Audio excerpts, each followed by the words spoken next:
Ah, there we go. My mic is now working. Hello, welcome to the stream. Well, that wasn't great. I did my opening ramble, and my mic wasn't working. I was about to say, I think you were muted. No, I unmuted myself. However, for some reason OBS just didn't pick up my mic, so I had to unplug it and plug it back in again. Welcome, Theo. Yeah, so today, welcome to the stream. Today we're going to be playing Pikmin 4. I've decided that Pikmin 4 is going to be my alternate Saturday game. Partially just because I wasn't in the mood to play Genosha or Danganronpa today, but also partially because like both Genosha and Danganronpa are repeat playthroughs essentially. Like Genosha, I've obviously played it before. It's my favorite game. And Danganronpa, I haven't played it through myself before, but I've watched several playthroughs of it. So, like, I know what's going on in it. It's not gonna surprise me. I want to play something new, you know? So, I've decided Danganronpa's, at the very least, it's gonna go on hold until I finish Genosha. And so instead, we're gonna play Pikmin, because Pikmin's been all over my Twitter timeline, and I want to play it. I bought it last weekend, along with Raincode. It was my birthday present to myself, I suppose.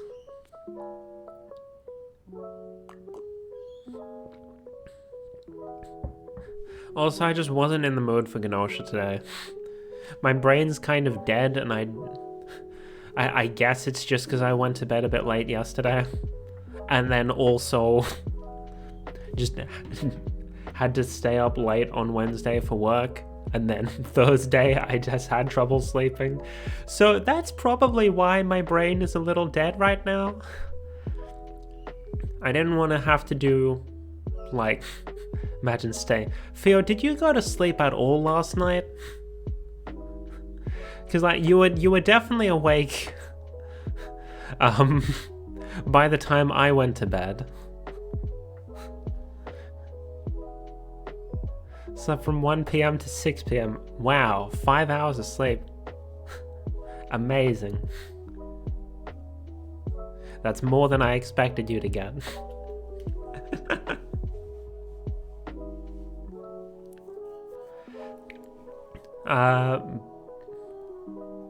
What was I saying? Yeah, so like, Pikmin 4 still requires a bit of thinking, but it not as much thinking as Genosha, I think. Maybe. Perhaps I will come to regret that. I have played a Pikmin game before. I have Pikmin 3 on the Wii U, but when I played it on the Wii U, I used like the touchscreen controls, where you can control where you're pointing by like moving the stylus and like tapping to throw them. So I've never used the standard like controller controls. So that's gonna be a learning experience. Anyway, let's just jump over to the game. I haven't actually started it yet, because in case there was any like opening cutscene, I wanted to see it. I've never played a single Pikmin game, so this will be cool to see. Nice. Yeah, I did at the very least check whether there are any updates. There are no updates. No, or at least no updates that... Actually, yeah, no day one update. Amazing. Can you believe it? A game in the year of our Lord, 2023, not having a day one update. Hello, Miko. Welcome, welcome. Pikmin, yes. Why? The loading icon is blue, but that's clearly a red Pikmin. Bruh. Pikmin. Oh, I should maximize this so I can actually see what I'm doing instead of playing in the window. Hopefully that doesn't cause OBS to crash.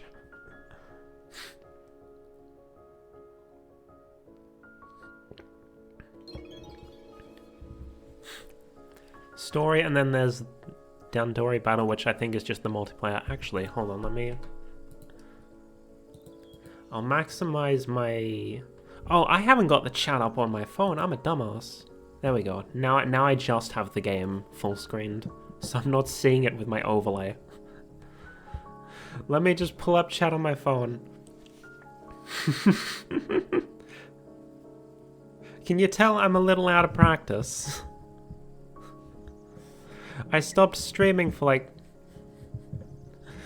2 weeks in order to get shit done. And now I don't know what the hell I'm doing. Rescue shipwrecked castaways on an uncharted planet with the help of Pikmin in this epic adventure. I'm the same too after not streaming for a week. Game progress will be saved automatically. The P icon will appear in the top left corner of the screen while saving is in progress. Okay. How many players are there? There is 1 player. Co-op mode. P2 supports play 1 by targeting controls with the Pebble Pitcher. Yo, is this like Mario Galaxy? Where you have like the frickin' the co-star Luma?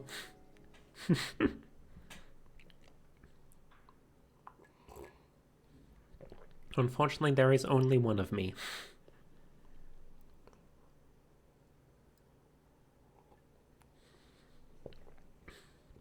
I'm trying to finish my tea before it goes cold.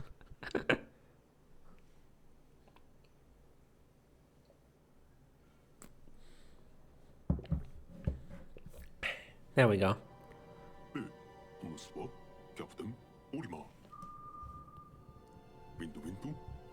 Hold on.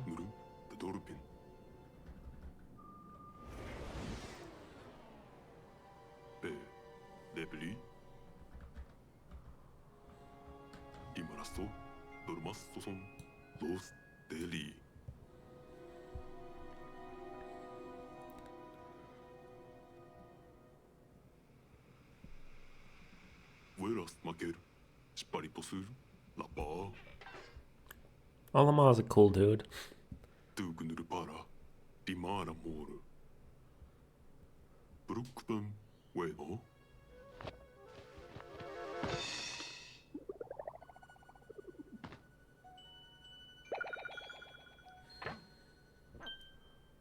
So I guess this is like a retelling of the first Pikmin. For this part, at least.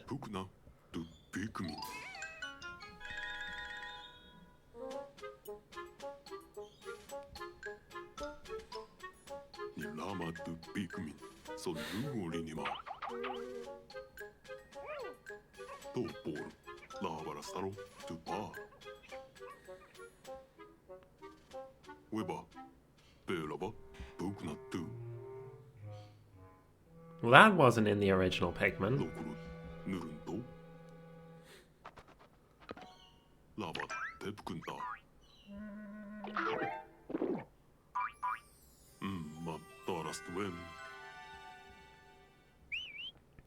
Is this a retcon? Is this an alternate Pikmin timeline?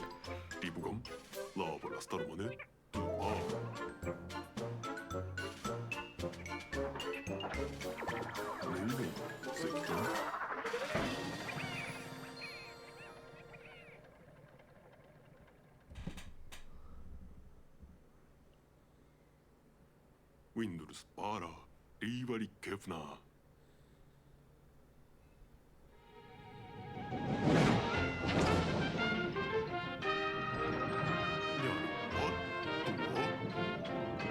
This is definitely a... Yeah, this is definitely a retcon. So either this is an alternate timeline, or they're just like, yeah, the first few games aren't canon now. But this area is different from the others we've explored so far. Yeah, it's a fully functional human house compared to the, like, returned to nature rest of it.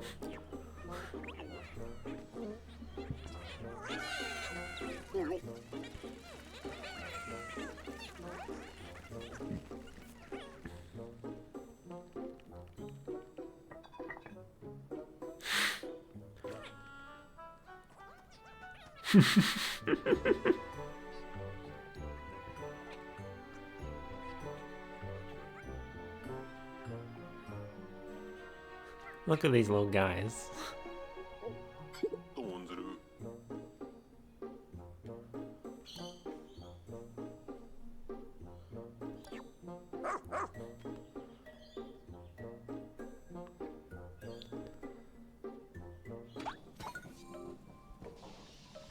Hey yo.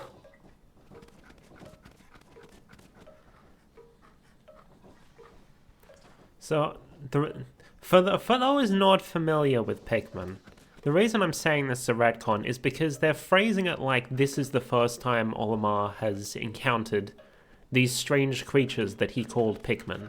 But this is very much not how the first game went. This dog did not exist. This house did not exist. So it definitely feels like it's set within the same universe, but is perhaps a different timeline or something.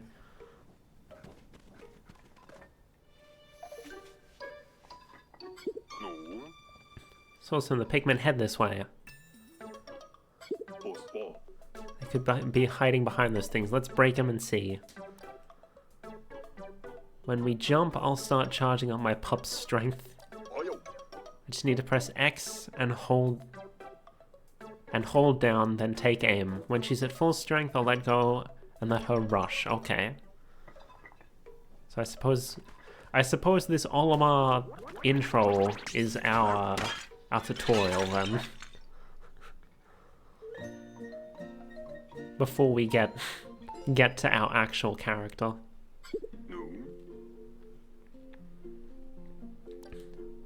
Ah, I know it. Now I'll use B to call them back to me with my whistle. Okay.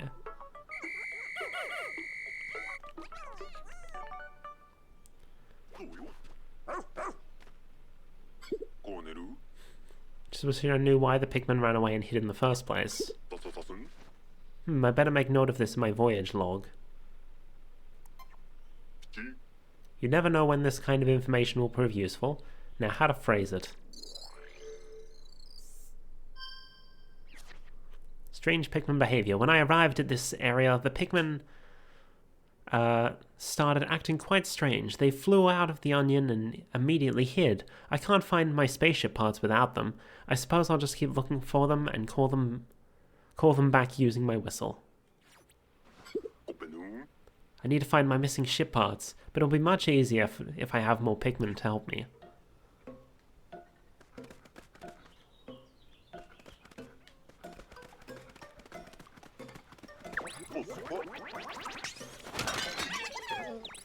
Yay!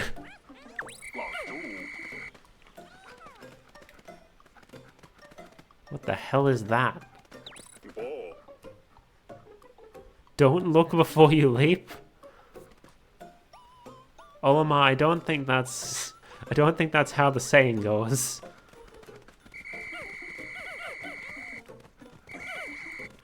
Did I get the dudes off of there? Yes.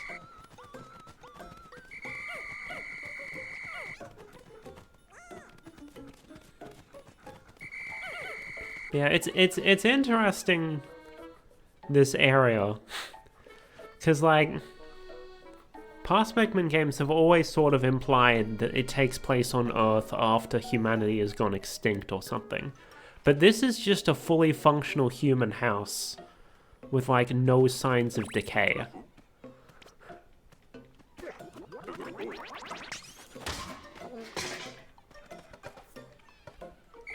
I keep wanting to press the triggers to whistle, but no, it's the B button.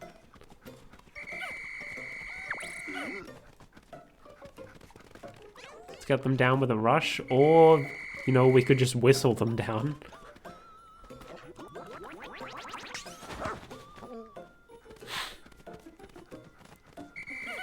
Bunch under a suitcase.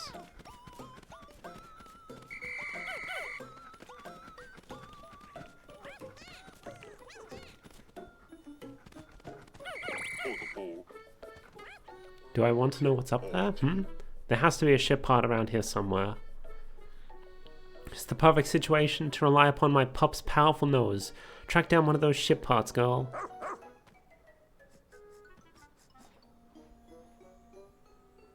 Oh ho. We need to stay on that scent.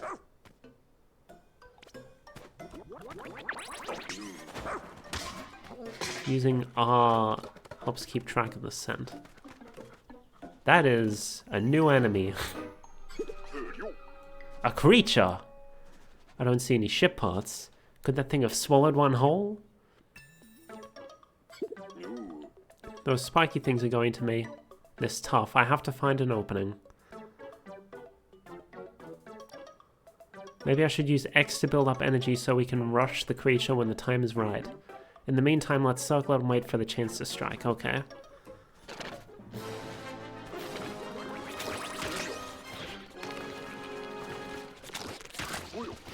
There.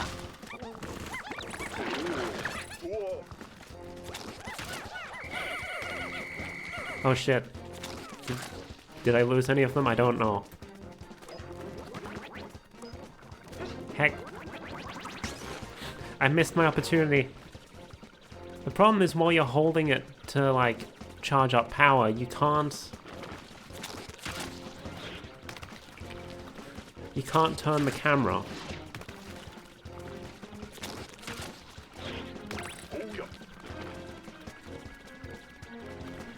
Go on, shoot him. There we go. Get him! We defeated the thingamajigger.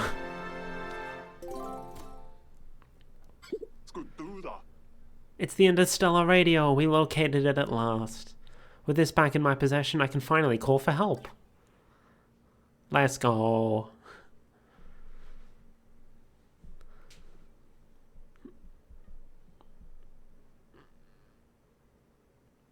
The soul leaving their body is always hilariously talk to me.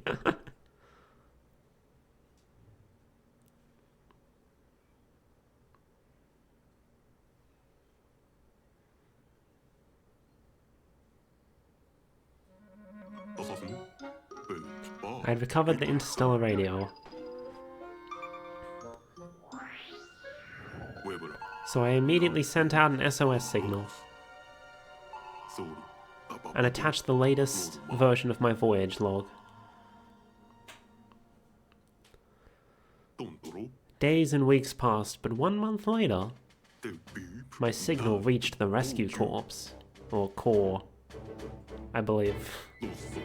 They took off towards this remote planet with noble plans to bring me home safe.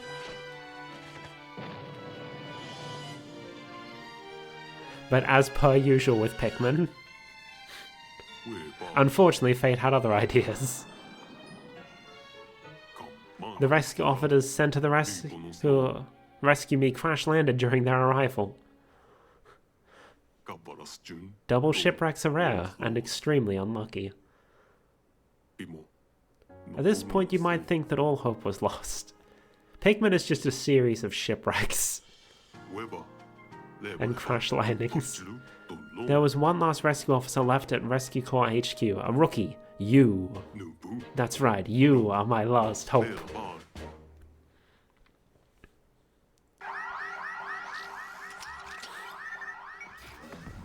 Rescue the Rescue Corps.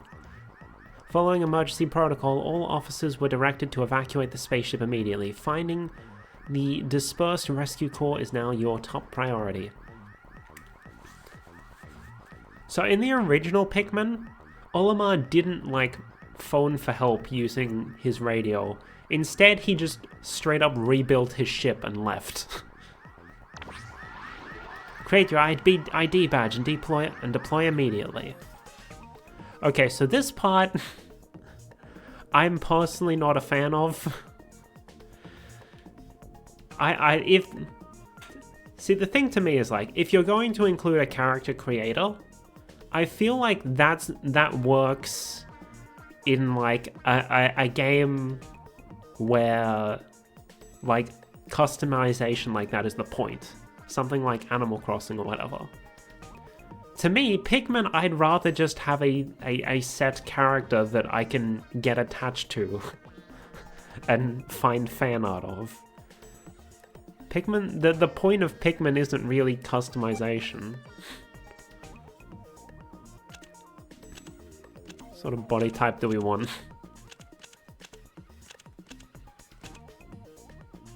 Let's just go for small.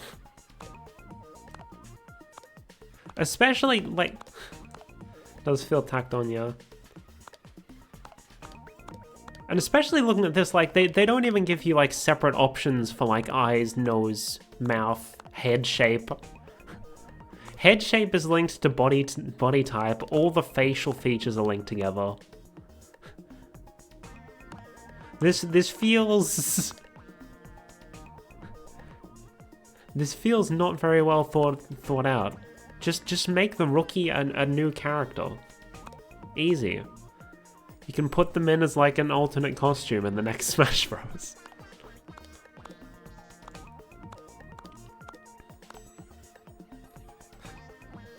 Feels tacked on for reasons. I don't like the nose on this one, so I guess we'll go with this one.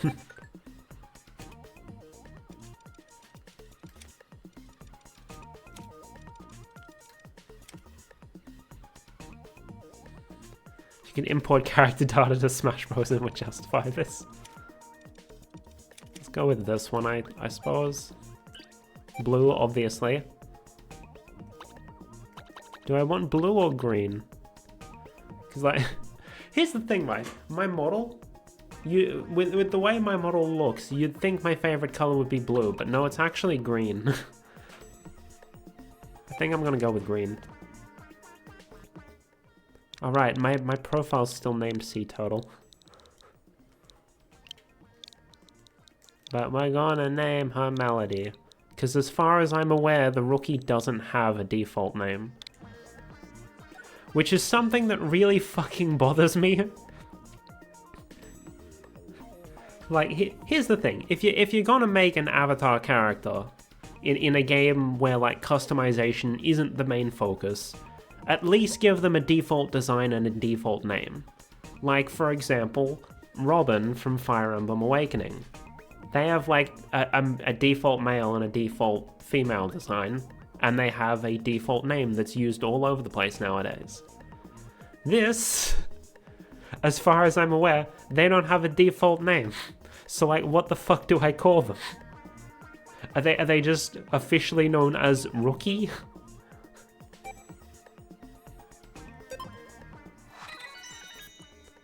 Home planet Carrot. That's new. So Carrot has not previously existed in the Pikmin series, as far as I'm aware. The only external planets we've known about have been Hocotate and Kopai. So Carrot is new. The Rescue Corps' newest officer. They recently accepted a dangerous mission to rescue their missing colleagues. Okay. It me, I suppose.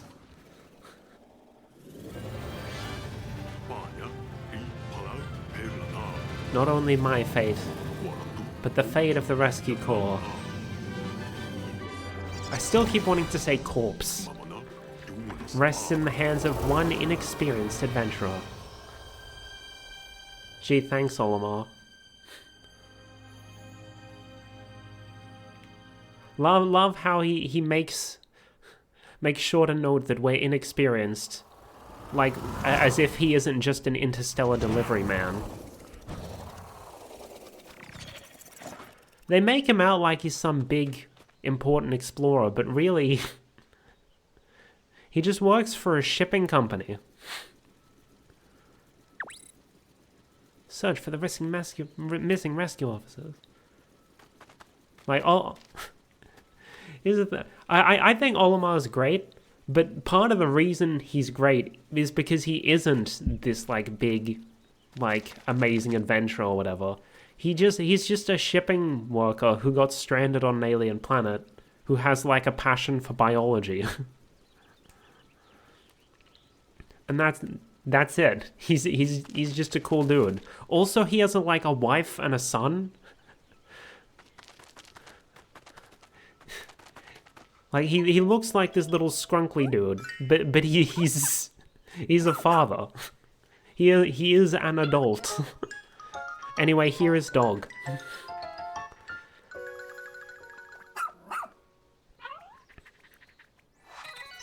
It's Ochi from planet Gia. This young, loyal rescue pup is one of an elite breed of space dogs that's long served the Shepherd family.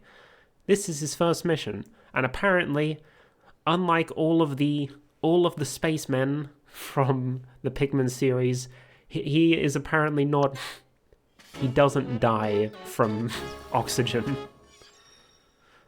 Oh, that by the way, that's the reason we're still in our spacesuit. Oxygen is poisonous to these little spacemen. You encountered the Rescue Corps' rescue pup, Ochi. The remaining 6 rescue officers are still out there somewhere.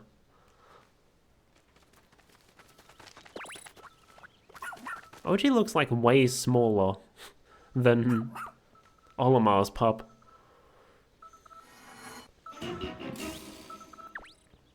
You found someone in need of rescuing.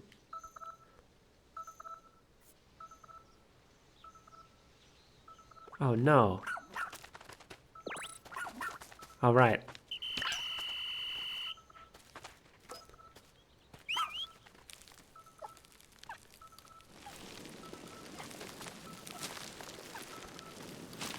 Oh, like, he doesn't just look smaller than Olimar's dog, he looks way smaller than he did in, like, pre-release materials. It's interesting. It's a dude!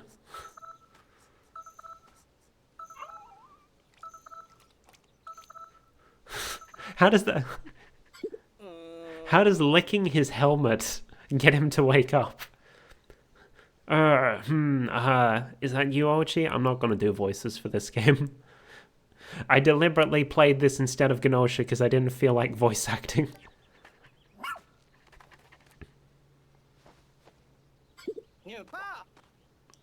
Thank the stars, I wasn't sure that my SOS signal had reached HQ. So you and Ochi found and rescued me together? Oh look, someone's watching YouTube. I still haven't turned those fucking notifications off. Oh well, at this point it's part of my brand. Hold on, does... Oh, my stream elements thing doesn't tell me how many viewers I have anymore. Cool. Now that's something for me to not get distracted by. Yeah, they've like updated it. It's all fancy and new now. With less functionality than it used to have.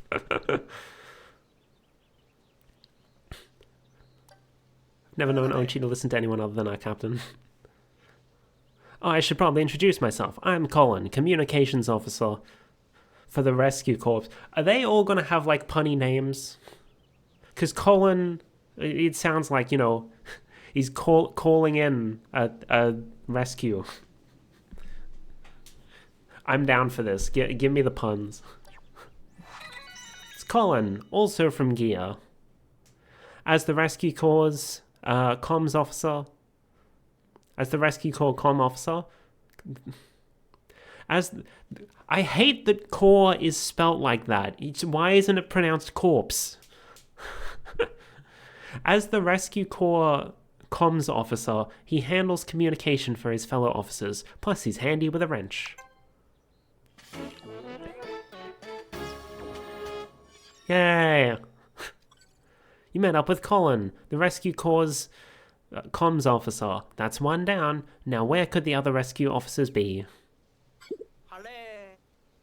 My path got cut off by a small landslide. When hunger became unbearable, I decided to nap to preserve my own stamina. You're our latest recruit, right? It's Melody, isn't it? I couldn't be more grateful to you for rescuing me. As I mentioned before, I was the one that sent out that emergency signal. The rest of the rescue corps, well, it was a rough landing. We entered the planet's atmosphere and lost control of the ship. Oh no! Oh yes, I've spent days sleeping out here in the rough. There were 6 officers on the ship, but we were separated when we ejected from the spacecraft. We came here to find Captain Olimar, whose own ship had crashed, only to suffer the same fate. It's almost embarrassing. I've confirmed that our spaceship, the SS Shepherd, has landed somewhere over there.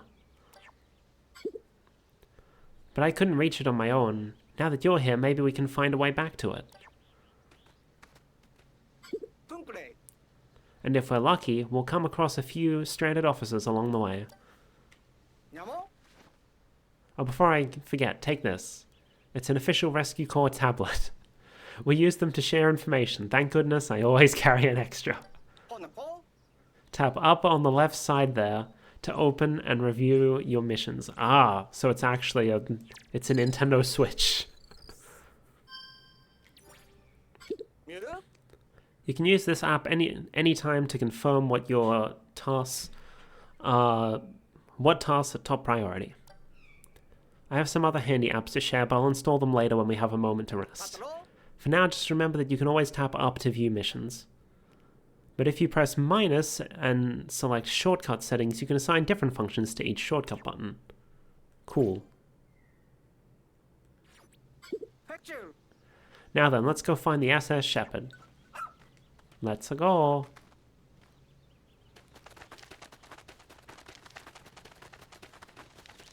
Oh look, there it is.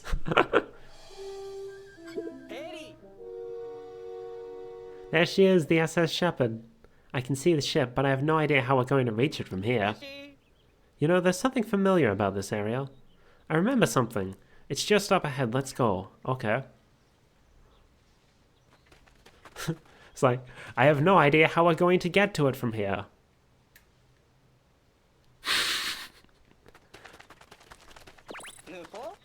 Plants on this planet are gigantic. Always make sure the area is safe up ahead with R. Oh no. Look, that's it. See that big hole in the ground over there? If only we could find a way there. Then we could finally reunite with the SS Shepherd. Interesting.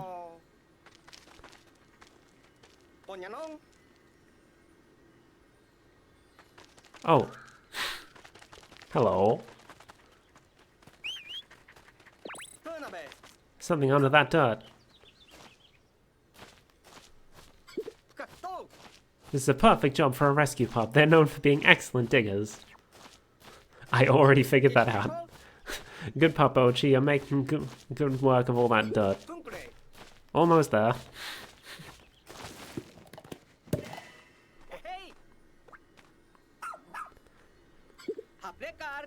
You can see why rescue pups are the Rescue Corps' pride and joy. Huh? This looks just like the other hole we saw.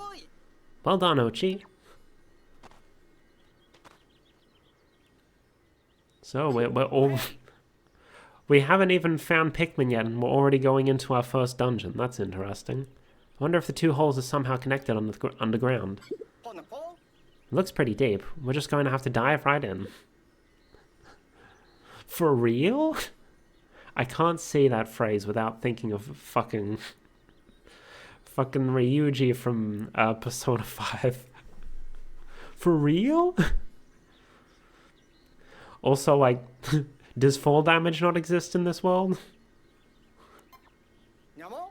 A rescue officer must act with courage in the face of any danger. Though it does look pretty dark down there.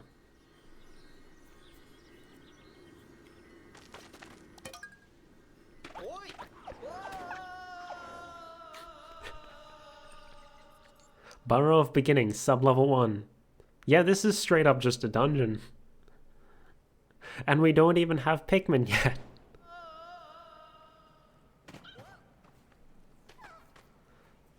Okay, so I guess fall damage does not exist. I mean, I knew from a gameplay perspective it doesn't, but from an in-universe perspective, they're just like, yep, we're fine. What is it, Ochi? He's trying to tell us something. Perhaps another rescue officer is down here.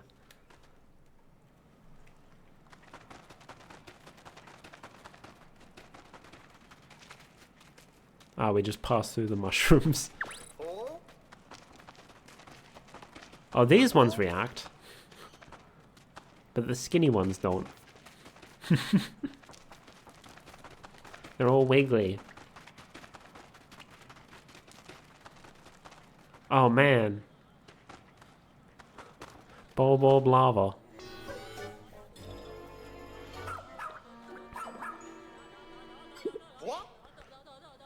Oh my, what a place to find the captain.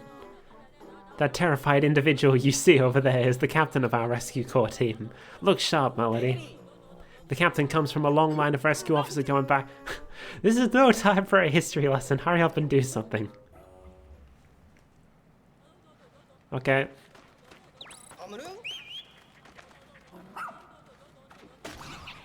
Get him, Mochi. Yeah.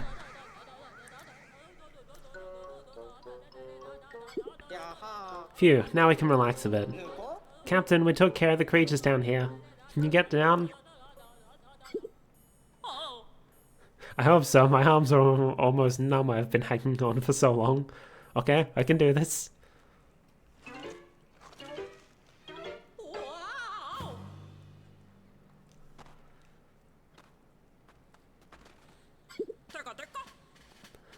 What's your status, Colin? Are you okay?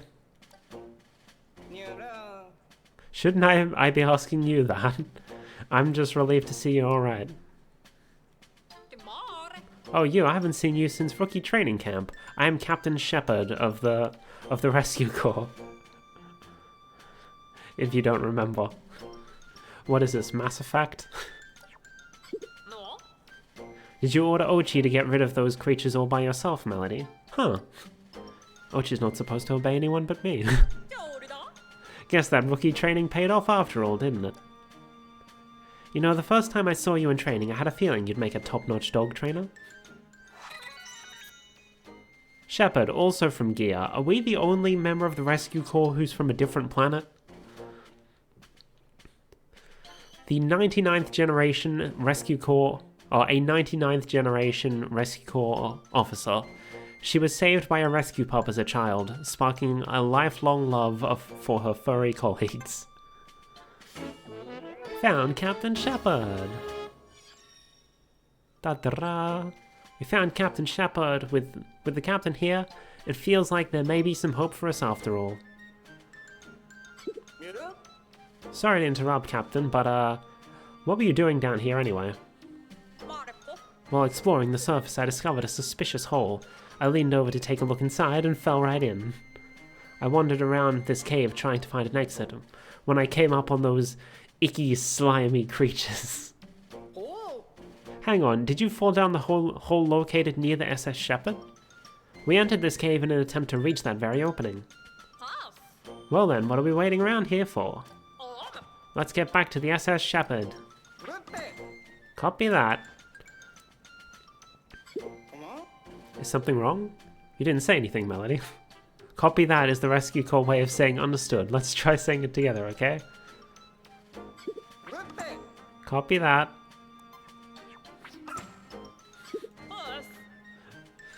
Very good, excellent reply. That said, you'll need to review the Rescue Corps Rescue Journal for your upcoming missions. It's essential to our work.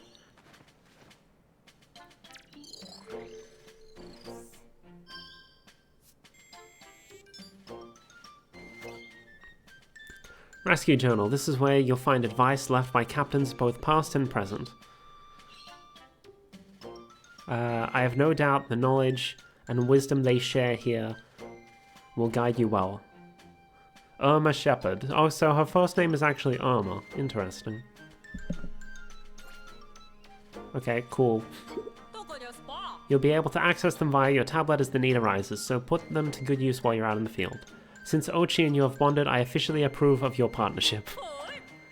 I'll be observing both of you to see what skills you have as a rescue pup trainer.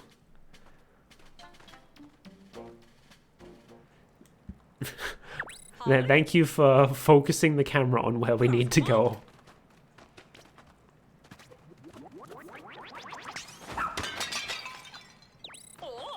That was quite a rush.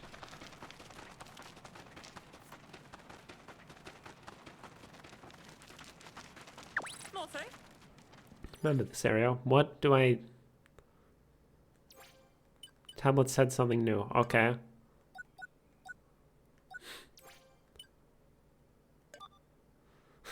Charge up your rescue pup's power to max with X, then release the rush. Okay. We'll just check those at like the end of each day, I suppose. Okay, so it wasn't really a dungeon. It was just setting you up for what dungeons are supposed to do, I guess. That's where I fell in. My word, to think you survived a fall from that height. Bro, we survived a fall from a very similar height. But more importantly, how are we supposed to climb up there? Just stand on this thing and it'll shoot us out. Something under the light.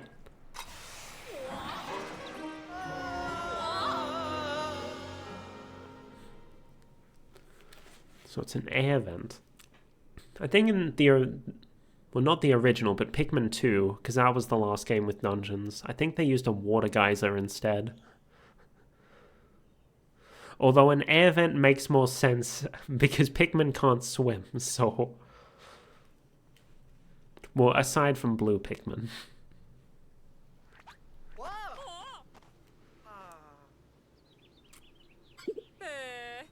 Excuse me, Melody. I suggest you exercise a bit more caution when encountering something unfamiliar. Maybe don't just touch it. I completely agree, though in this case your impulsive behavior did get us out of that cave.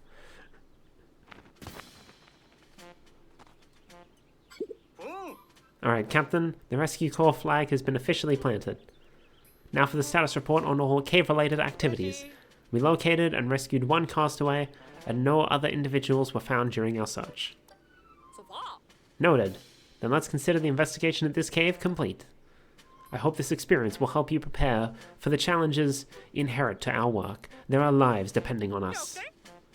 But both of you did good work today. Well done, Melody and Ochi. I guess we're just going to skip right over the fact that we had to rescue the captain herself. Colin, you look different since the last time I saw you. Did you do something new with your hair? I don't think so. I've been a bit busy trying to, you know, stay alive. Of course. And good for you. You did it.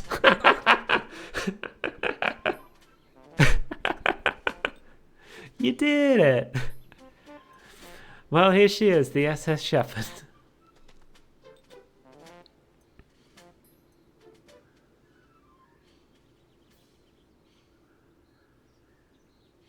Oh look, someone's playing Mario Kart. I see a sparkly thing off to the side there, but we don't have Pikmin to grab it with.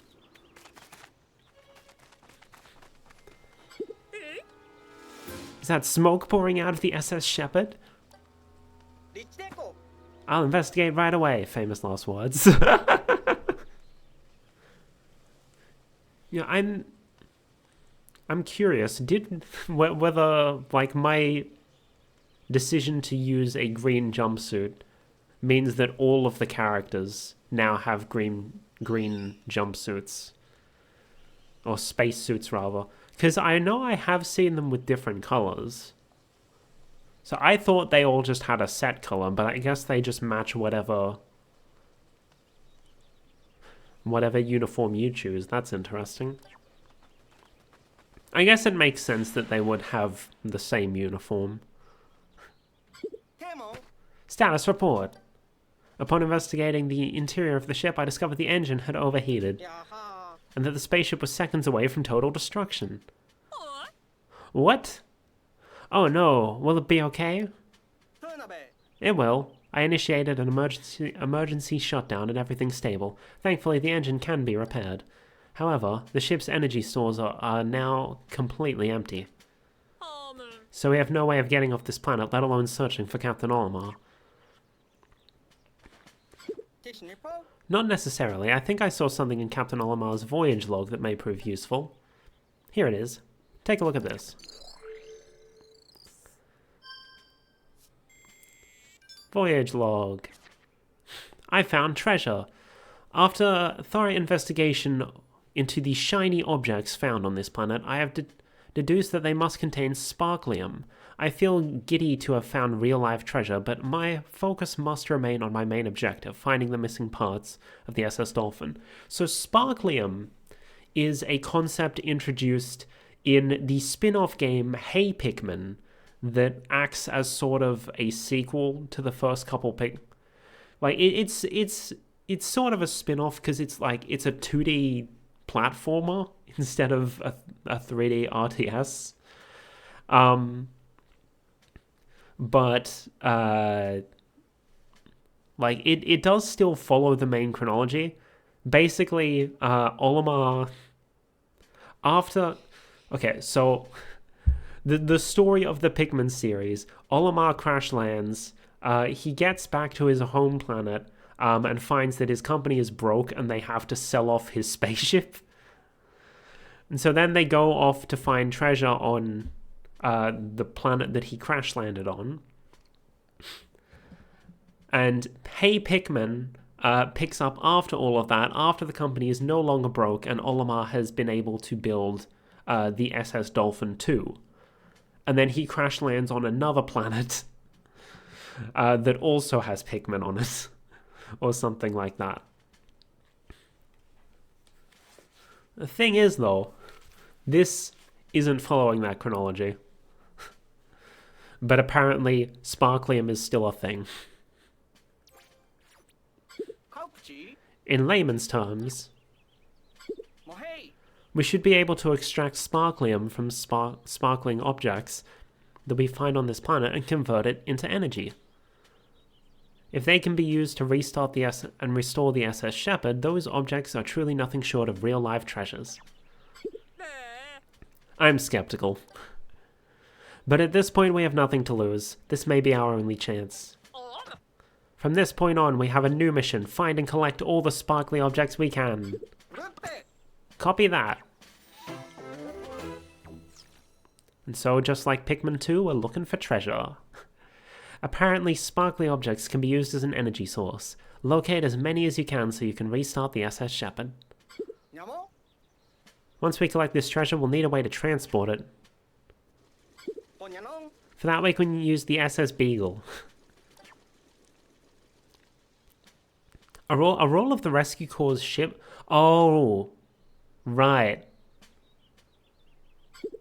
We just need a good place for it to land. So the whole thing with this game is dogs, apparently.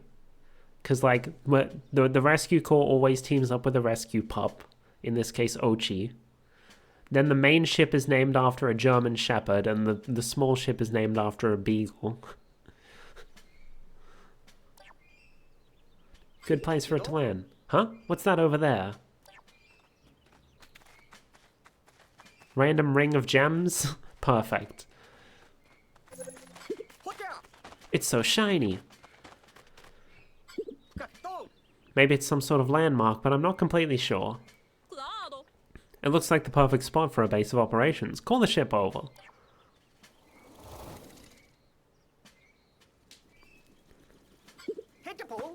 SS Beagle repositioning successful. Good, our preparations are complete. Let's find that treasure. Doo-doo-doo. See anything sparkly around here? Yes. It's a bicycle bell. Is this what I think it is? This has to be a treasure. Look at the way it sparkles. Let's check the tablet to see if it's emitting a high energy reading. Alright, Rookie, press plus to open the radar map.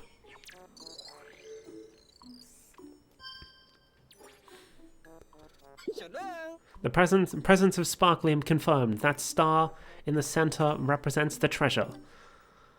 From now on, you can consult the radar map to check if there's any treasure in your area. Okay, cool. Excellent work. I'm going to take this auspicious start as a good sign. But, how are we going to move it? Good question, because we can't throw Ochi. Is there an onion? Yes! Yo, is that a... I saw a Game Boy Advance SP up there. What's this? Is this a treasure? No, it's an onion. Even though it looks more like a tomato.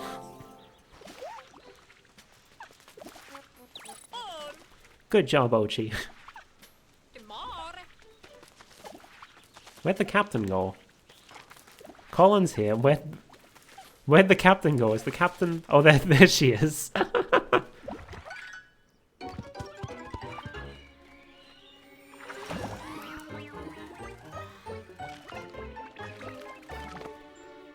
Ta-da!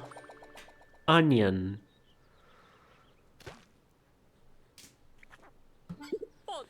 Huh? It moved. I don't think it's a treasure.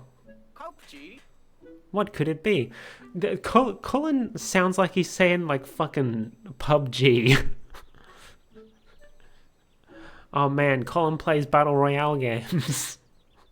What could it be? It looks kind of like a plant. Could this be that thing Captain Olimar wrote about in his voyage log? He called it an onion. If this is an onion, then what is that sprout?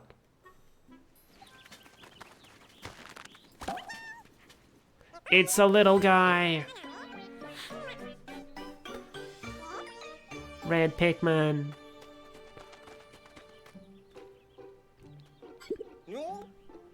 Oh my, I think this could be a Pikmin. According to Captain Olimar's voyage log, they're friendly and helpful creatures. Well then, maybe they could help us explore help us while we explore and look for treasure. Why is she scared? Don't be scared of this little guy. Look at that, Ochi's already bonding with the pup. I don't know if I'd call that bonding. You should introduce yourself as well, Melody. And, Captain, how long do you intend to hide back there?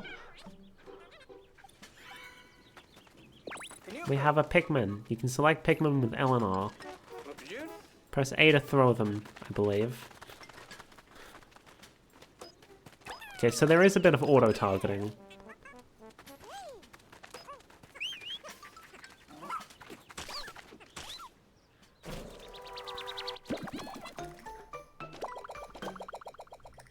More Pikmin! What? More sprouts? That red seed-like thing is apparently called a pellet. If you feed one to an onion, it'll create more Pikmin. What a mysterious life form.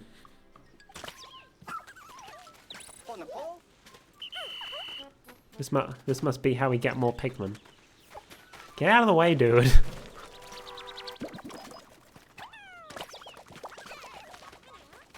Right, they're ready to be plucked. Oh, they can be plucked before they're fully sprouted? That's interesting.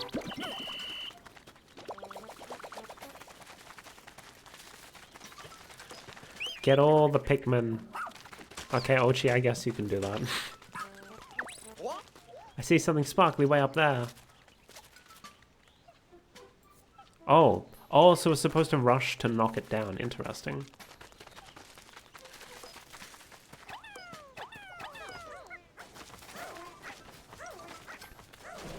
Oh, they need to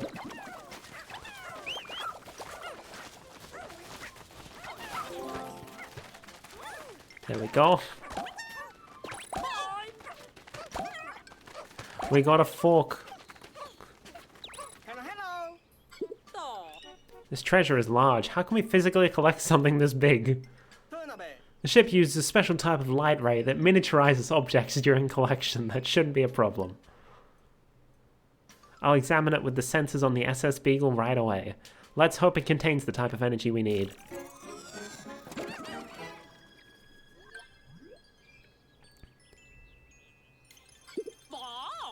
Yes, energy detected. If we can collect 250 more units of sparklium, we may be able to restart the SS Shepherd. But the SS Shepherd is supposed to run on high-octane energy. Will this... will this work? I believe we can get it to run on sparklium alone, though it may be a bumpier ride. But before that can happen, we're going to need a lot more. Then we need to search for the area... need to search the area for more treasure. Not to worry.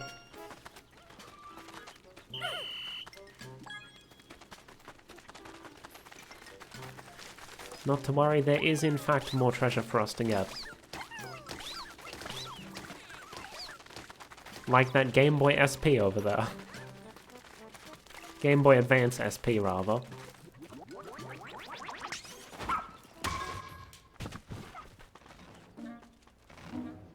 Whoa.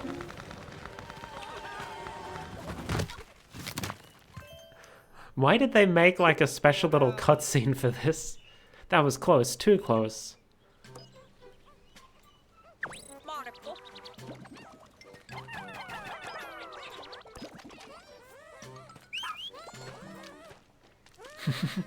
Surreal to see that in the game, yeah. Pikmin does like to do little things like this. I keep wanting to like press the like triggers to use the whistle, but no, it's the B button. What are you doing just standing there, mate?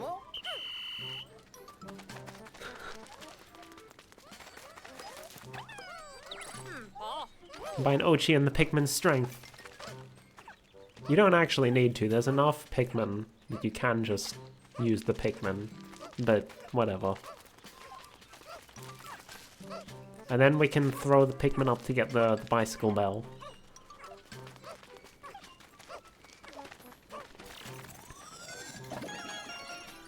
It's interesting that we've gone back to just having one captain that we can use, at least at the moment. Because, like, Pikmin 2 and Pikmin 3 were really sort of focused around, like, you had multiple captains so you could, like, multitask. Send one captain off to do one thing and then use the other captains to do other stuff. So going back to only one captain, kind of interesting. I wonder if this game has a time limit, because the first game had a time limit of like you had to complete it in 30 days, 30 in-game days. The second game didn't have a time limit, and then the third game had sort of like a time limit that would grow based on how well you do. So the first few days are like very tight, but as the game progresses, it becomes sort of a non-issue. Huzzah! You two make a fantastic combination, Melody and Ochi.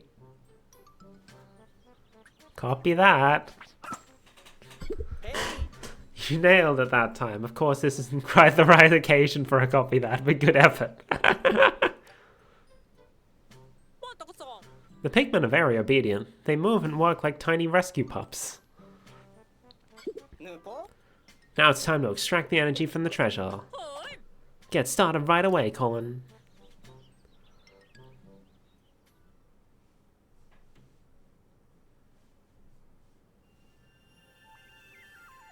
And that's the end of the first day, I suppose. Energy from the treasure will soon be extracted. It'll flow directly into the SS Shepherd. Game Boy.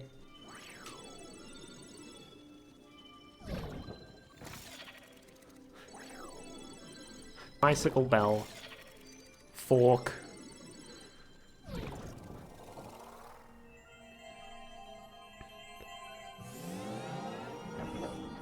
Let's go.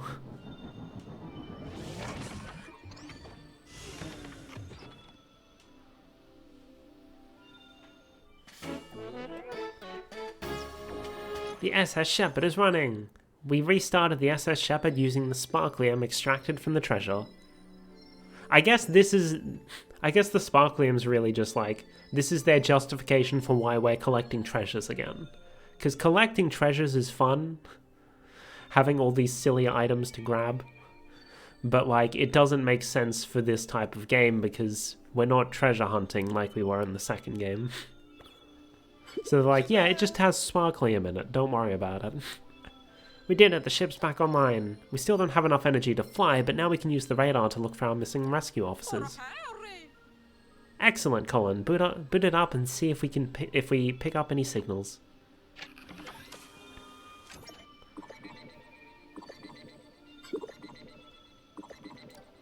I'm picking up multiple SOS signals.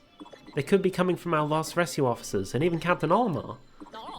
Then we don't have a moment to lose. Time to get rescuing. Day 1, we rescued Colin and Shepard.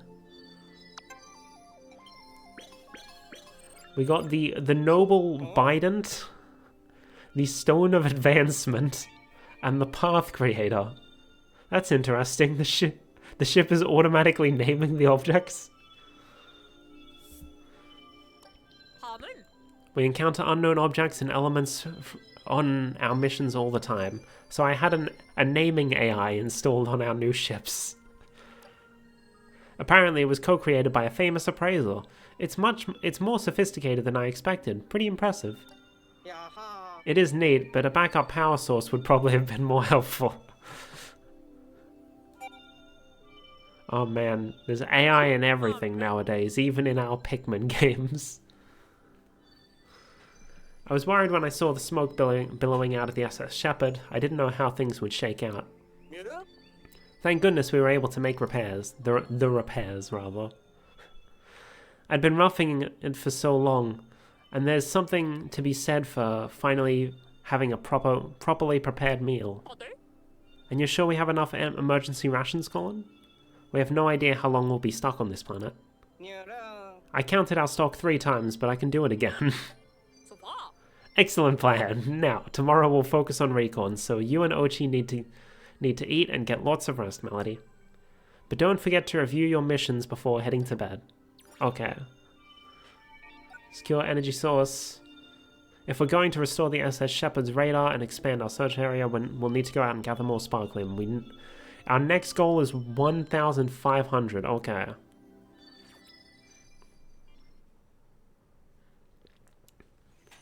That's a lot of sparklium. Day 2. We're still in this area.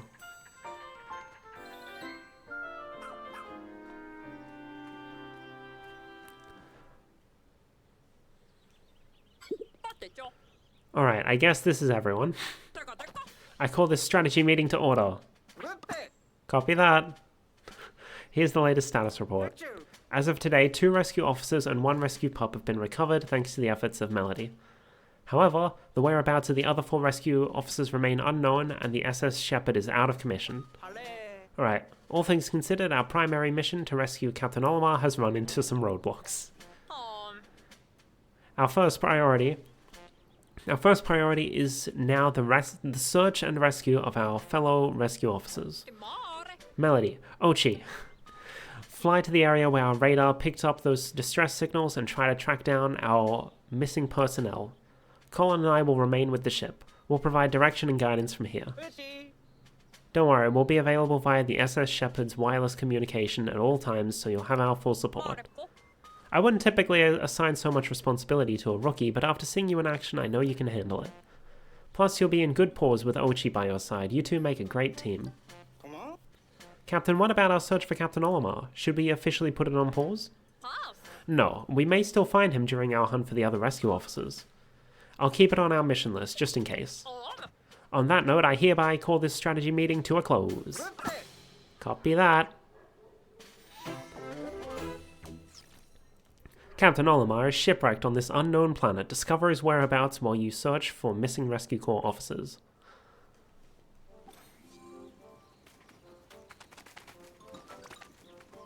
Explore. You free to chat real quick? In a sec. First, I would like... Because it doesn't seem like time progresses while you're still in like base camp. So I'm using that time to build up Pikmin. Because we're gonna need them. Because odds are I'm not gonna play super well and like not lose any Pikmin.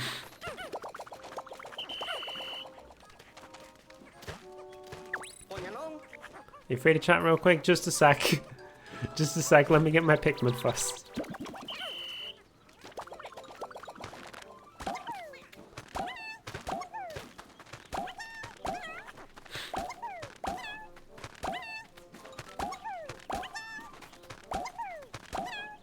Okay, cool.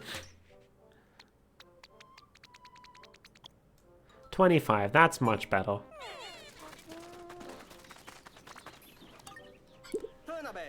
You'll be pleased to learn that I installed a few new apps onto your tablet. I'm sure you'll find them more than useful when you're out in the field, so check them out when you have a spare minute. Now that you have sorted out, are you ready to get out there and explore? Which area would you like to explore?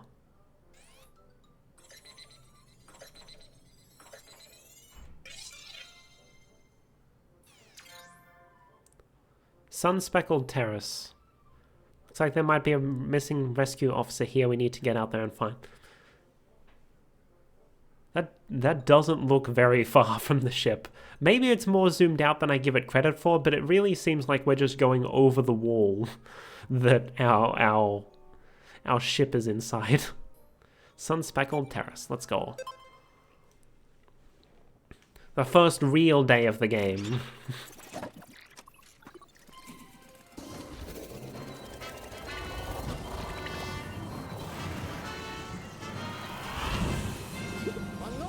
Oh, the onion's going too? Okay, so now we are actually going further than I gave it credit for.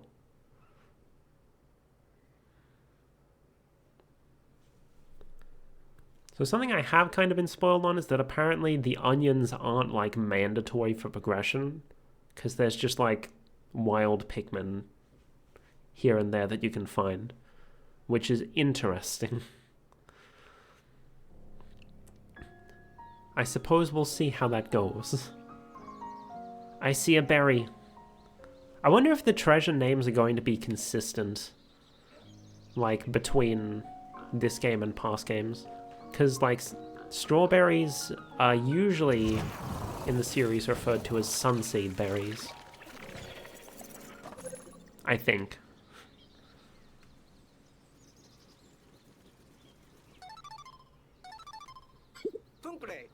Come in, come in. This is Colin.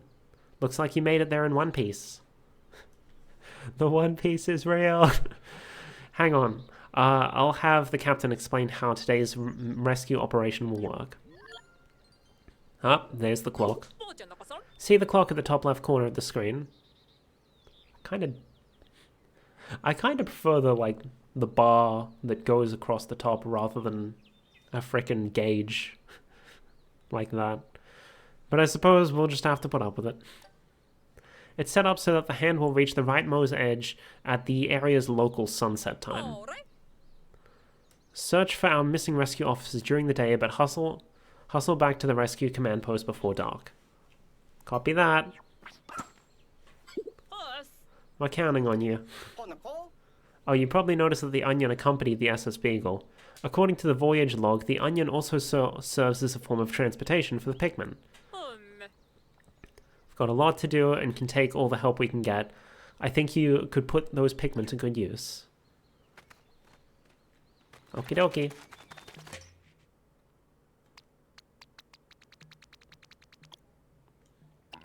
Oh, you can only have 20 of each Pikmin? Interesting. Hello.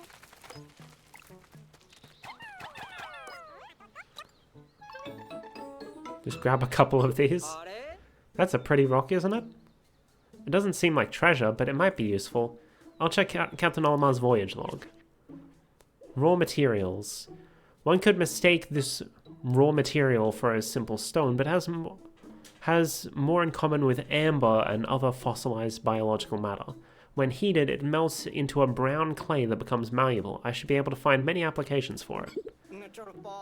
I'm a fair hand with machines, but I don't know much about materials science. If we had our scientist back, I bet he'd be able to make good use of this. Collected for now. He'll be excited to have something to work with after we find him. Okay. So I guess this is sort of like the currency of the game.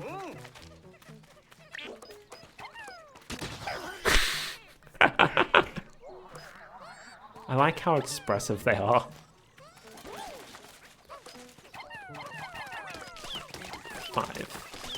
And 1. There's a hole up there, but we can't jump up to it.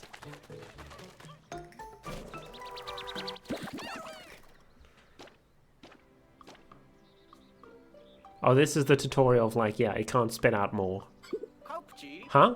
Why isn't anything coming out? Judging from the life signs, it looks like Pikmin numbers have increased inside the onion, but then maybe Pikmin have evolved to self-limit how many can be out on the surface at a time to prevent unnecessary loss. Right, for now we'll just use this to bolster our numbers just in case. And the rest of you, go grab those. Hello, what are you still doing there? And we'll just have a bit of an explore. Oh! Come in, Melody. I forgot an important detail. That is, you're going to need Ochi's help when it comes to searching for the rescue officers. He has a sharp sense of smell, so he'll be able to locate the rescue officers by tracking their scents. Use Y to open actions, and then use L to select search command. Okay. To begin, command Ochi to pick up a scent. You never know where his nose may lead you. Okay. Rescue operations are a race against time, so put your Dandori skills to work and find our officers quickly. You look a little confused. Have you never heard the term Dandori before, Melody? How to explain? Dandori is the art of organizing your tasks strategically and working with maximum efficiency to execute your plans quickly. I'm guessing that's a Japanese word that they just had to sort of somehow explain to the English audience. Its practice has fallen by the wayside in recent years, but it's still a core tenet of the rescue corps, so take it to heart. Embracing the art of Dandori is essential to our work, and you'll need it out there while searching for our rescue officers. To get things started, open Y button actions and command Ochi to sniff out our missing comrades. Okay. I kind of just wanted to explore, but sure.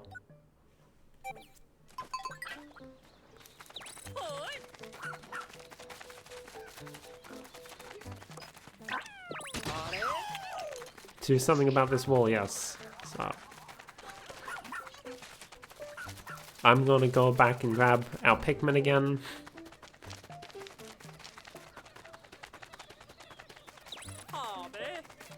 Oh, she can't track the scent past here. Oh no, I messed it up.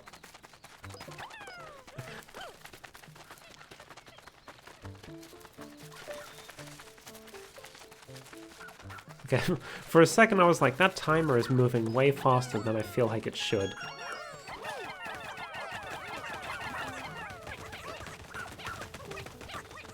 Is there anything on the other side that could cause problems? Doesn't look like it. Oh, there's raw materials.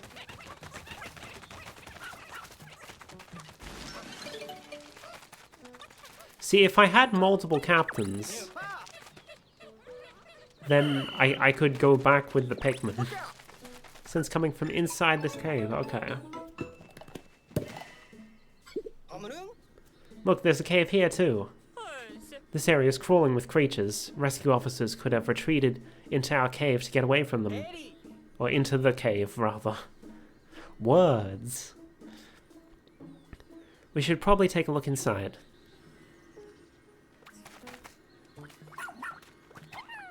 Wrong button. Bunch of stuff here. But it probably wants us to go do the cave first.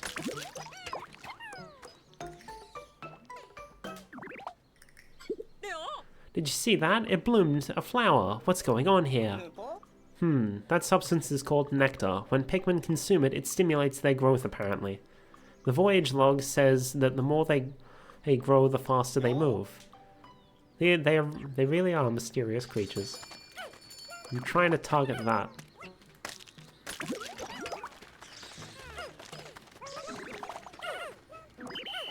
Oh, one of them didn't. Okay. So let's hurry back to base camp, get our missing Pikmin, and then dive into the hole, I suppose. You lost track of any Pikmin? No? I know where they are. Thank you for the redeem sphere.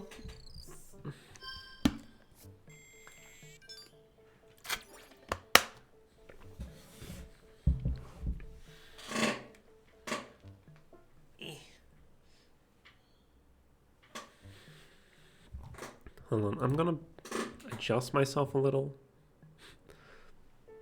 There we go. Now I'm not clipping the top edge.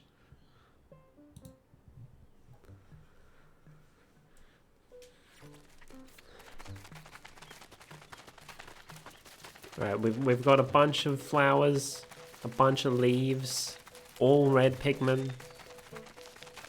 Let's dive into that hole.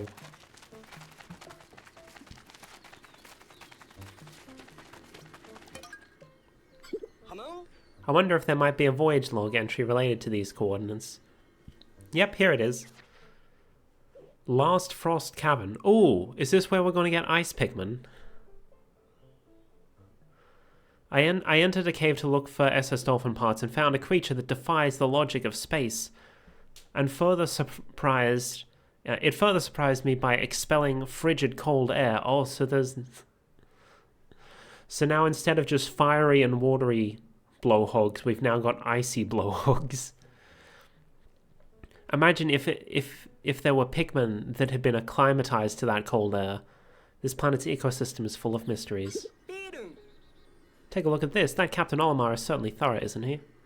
According to the log, anytime you enter a cave, you should take Pikmin with you. The SS Beagle can bring the Pikmin so you can... Oh, okay. Well, would have been nice if you'd told me that first. The Pikmin that remain on the surface can't just be left out there, so let's return them to the Onion for the time being. Last Frost Cavern.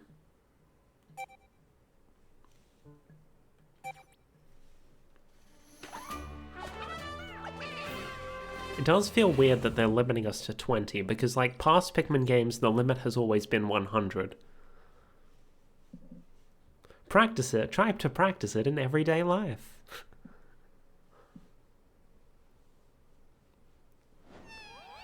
I can't. I can't practice Dandori. I am too disorganized. Oh man, sheer grubs. Good boy, Ochi. He's picked up a castaway scent. It has to be one of our missing rescue officers. Time to get them back to safety.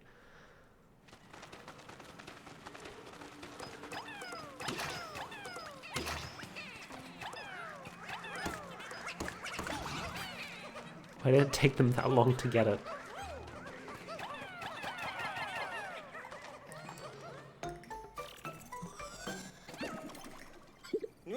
What's this? That's not treasure. Huh? Treasure or not, it does appear to contain some sparklium. You might as well keep collecting those defeated creatures. They may be enough to help, even if only a little. So yeah, similar to the original, or similar to Pikmin 2.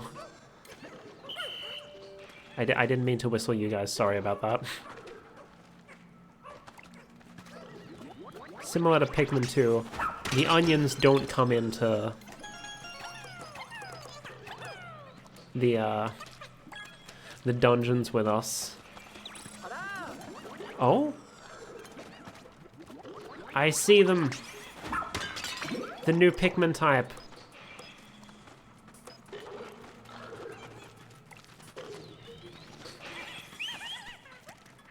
Go help them. Oh no! That's not good. What? He's frozen. Oops. I was frozen today.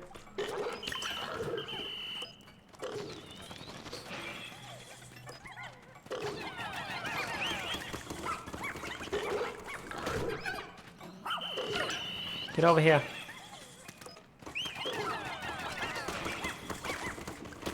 Smack him.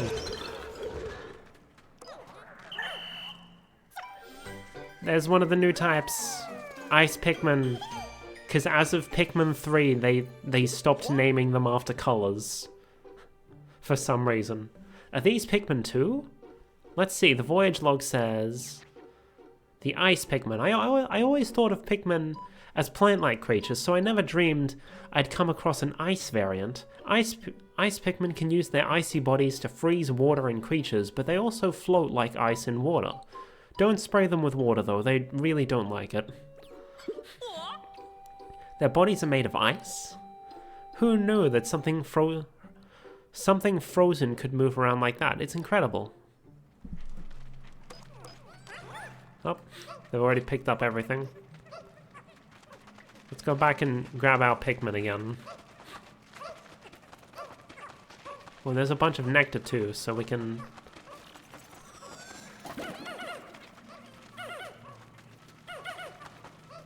You know, a function from past Pikmin games that's missing right now is like being able to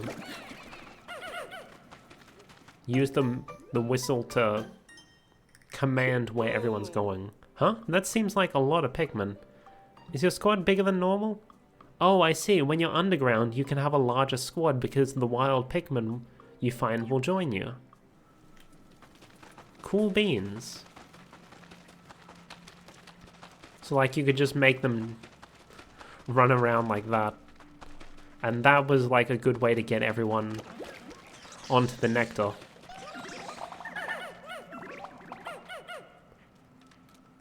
So the new Pikmin have yellow flowers. Interesting. Anyway, we have all flowers now, so we don't need that other nectar glob.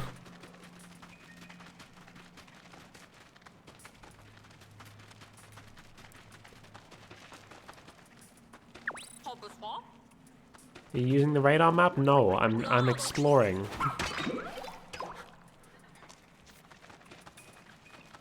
I don't need you to hold my hand through this. Oh no, male sheargrubs. They're actually capable of attacking.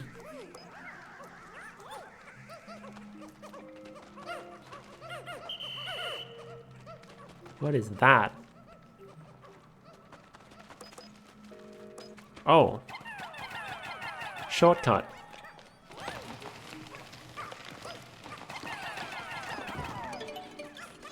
Paper bag lowered.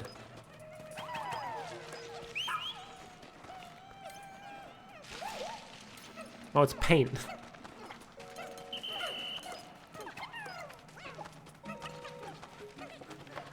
Alright, now we go back and get everyone. Because I get the feeling we're gonna need it.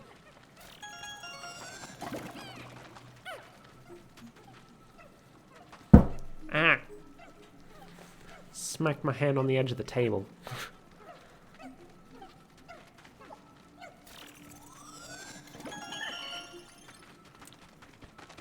Alright. I assume... Oh, so it keeps track of how many treasures there are. Okay. I assume we need ice for this. To, like, freeze them? No? Yeah, it does seem like it. Here's the tutorial. Huh, no use beating their head against this problem any longer. And just like that, frozen solid. I bet you can break it if you hit it now. Give the order to the Pikmin or Ochi.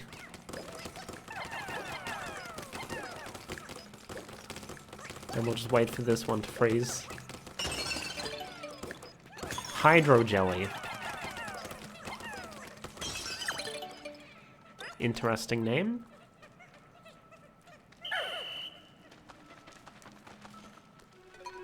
It's a castaway! Hurry and check their vitals. Pulse, blood pressure, temperature, all within normal parameters. Looks like their life support system did its job. We should transport them back to the SS Beagle and verify their ID badge.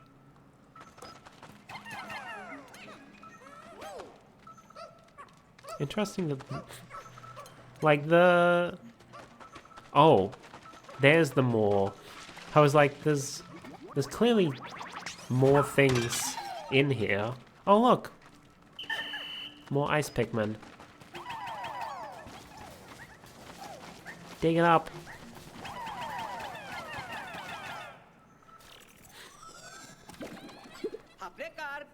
You did it. Let's take a look and see what the ID badge tells us.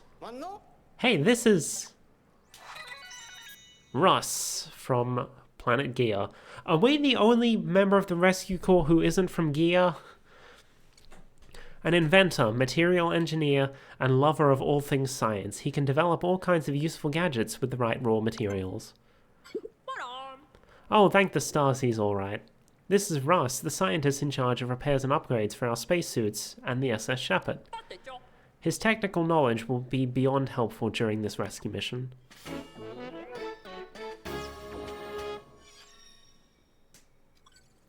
You found Russ, the Rescue Corps' talented scientist. Keep searching for the rest of the rescue officers.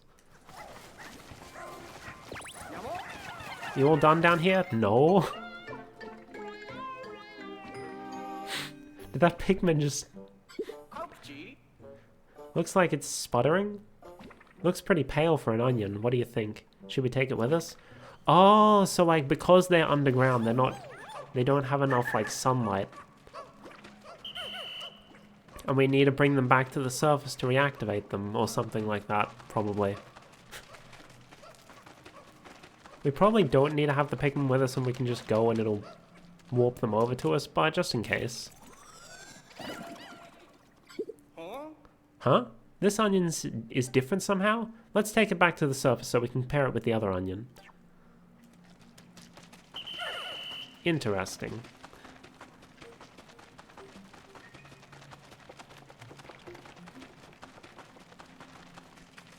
Curious that we have ice Pikmin, but we don't have the ice onion, which I guess is what I was saying earlier about there being just wild Pikmin you can recruit without needing the onion.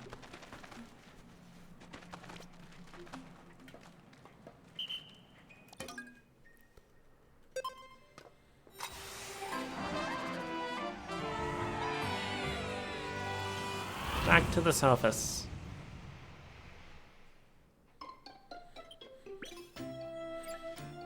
We rescued Russ.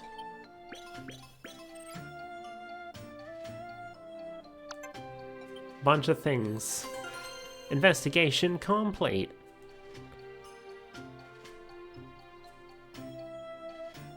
You know, the thing where it showed the tube of paint really looked like it was showing way more treasures than just the two that were in here, but okay. Anyway, 100%. Let's go.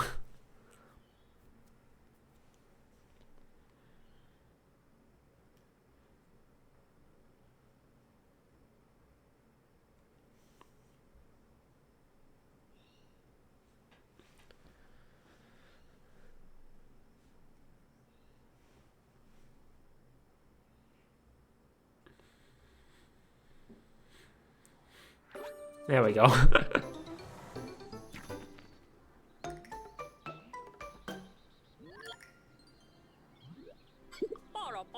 I'm sure I synchronized your clock melody, but something's off. So much like Pikmin 2, time doesn't move while you're in a dungeon, which doesn't really make much sense, but don't worry about it. I calculated the difference. It looks as if about 1/6... Oh, so it does still move, it just moves less. About 1/6 as much time passed on the surface as you spent underground. Time seems to move differently in the underground spaces on this planet. Don't ask how that works. I'm not sure how it works, but I suppose that means you can take as much time as you need to explore caves.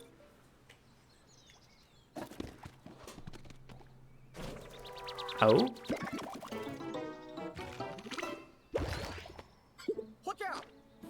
Hey, the onion sucked it up. The voyage log says the white bulb is called Flarlick? Flarlick?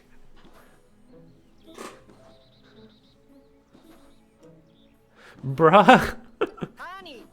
If we bring Flarlick to the onion, it will increase the number of Pikmin it releases onto the surface at any one time by 10. Ah, so now we can have like 30 Pikmin out at once. Which I have ice for that.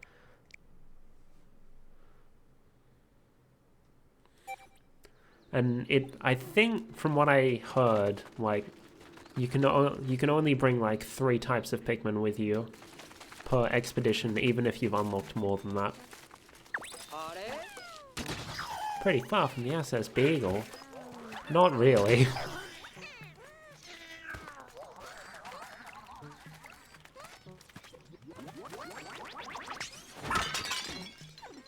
Let's have ourselves an explore. I know we can use Ochi to just search stuff out, but I'd rather just explore.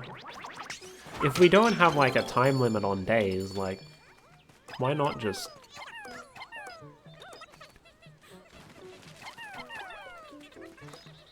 Why not just take our time? Oh no! There were dudes here.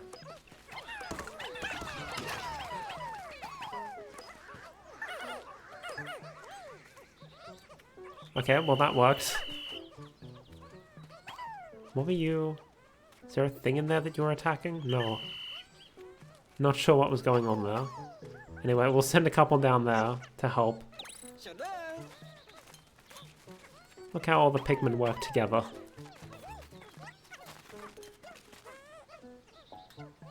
That did not work. Get on that thing.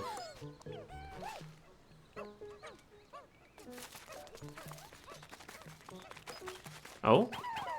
What have we got in here? Just throw the Pikmin down a hole.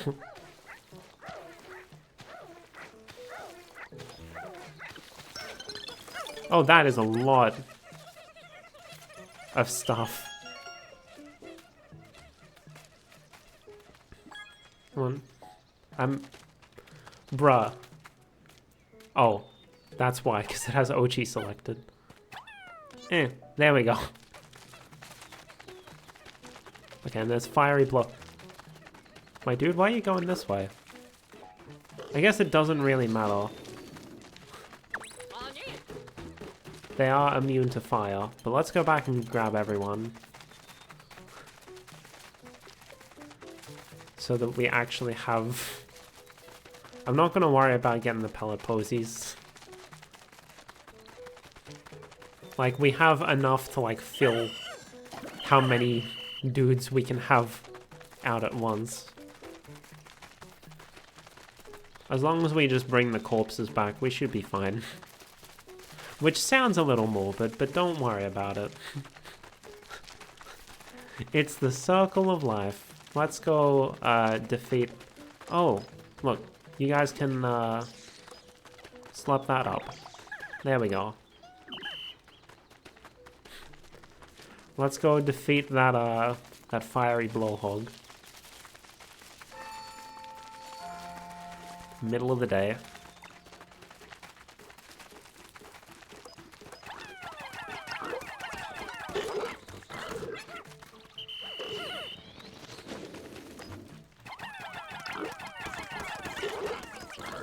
Whoop.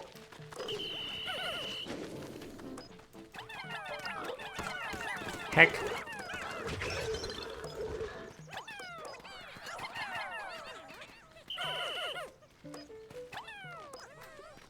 One more.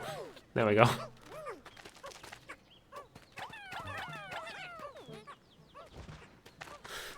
That didn't work. Come on.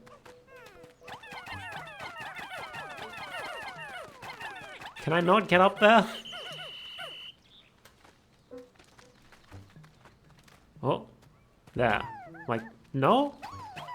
I just can't throw high enough, bruh. Do I really need yellow Pikmin for this tiny little ledge? I guess so.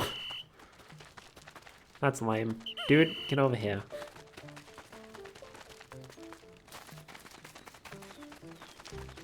Let's keep exploring then, I suppose.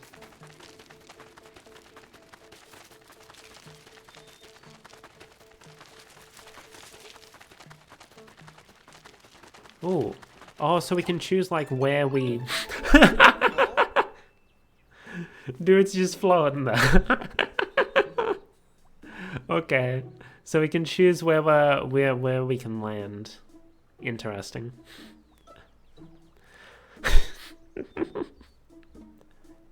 Huh, another circle of stones. We keep finding them at the most opportune locations. How interesting. Maybe Captain Olmar left them behind for us so we could track him down. Never mind that for now. I wonder if we're in this creature's territory. We should create a base here. Any Dandori master would tell you it's the most efficient way forward. But first, let's do something about that pesky creature already.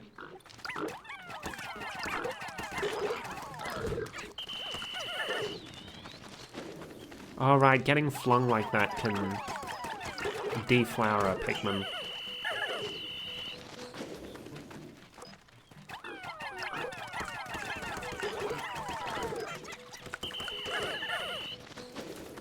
Whistle them back so they don't get flamed. Oh! It froze? Don't just stand there, now's your chance. Right, because ice Pikmin can freeze it. New base unlocked, let's go!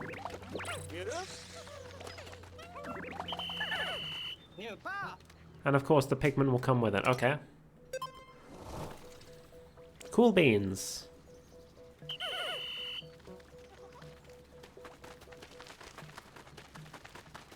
Alright, here's our first big one. Is this gonna be the tutorial on how we can charge Pikmin? You want to keep a close eye on creatures, but if they move around a lot, they can easily escape your line of sight. When that happens, there's a handy trick for keeping your sights and aim where you want them. Okay, this is the lock-on. ZR to fix your auto-target lock and keep your aim focused on one target. It makes targeting nimble enemies or aiming at them while you're in motion a snap. No, so we're not getting the charge function.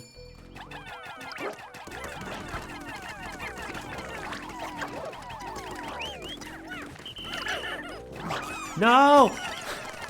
No, he ate one of the ices. Rip. Oh, and because he froze, we didn't get his corpse. Sag. And we don't have an ice onion, so we can't just make more of them.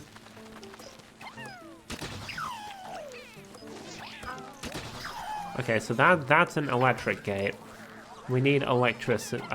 We need yellow Pikmin to be able to get through there. We have a limited number of ice, so I need to be more careful with them. Oh no!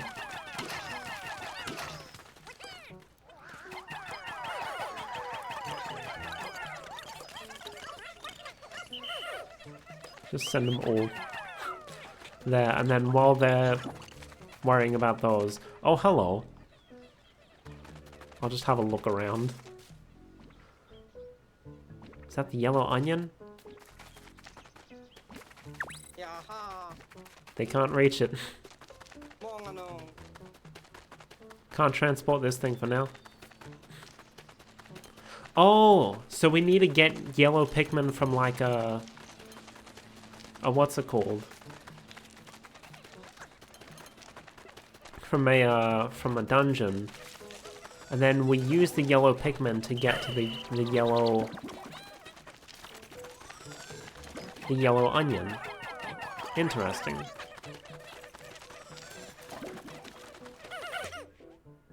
No, I'm not trying to call them, I'm trying to pluck them. Oh, did I lose 2? Apparently I lost 2. Okay. Then that's water, but the stuff is under the water.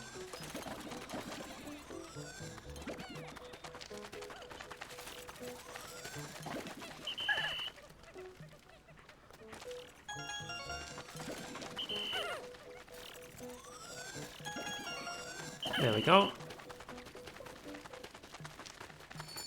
Oh, I must have lost one red. Because I have 9 ice, so it only ate one of the ice ones.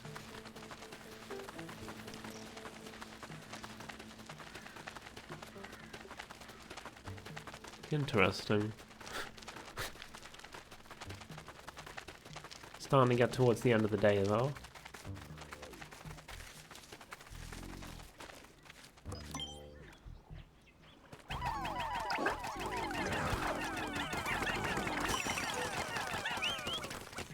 Go, go, go! But we don't get to... we don't get to keep its corpse for more Pikmin. Ooh! Shortcut.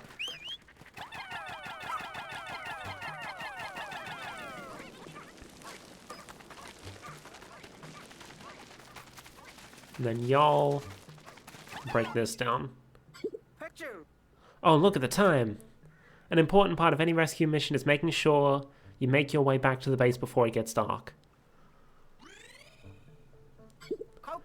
According to Captain Olmar's voyage logs, Pikmin will be safe as long as they make it back to this area around base. It seems the creatures get even more aggressive at night. If any Pikmin are separated from the squad, you better collect them now. Don't worry, we got time. We got time.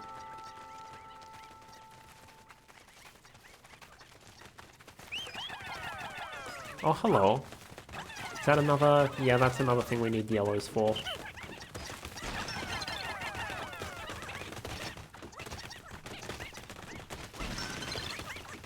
Well, let's break it down. Less things we need to do on later days.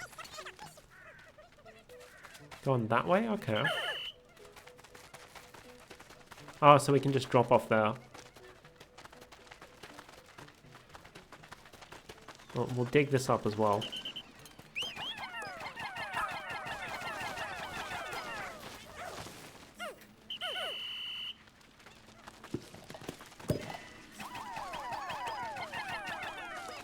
Oh. Quick.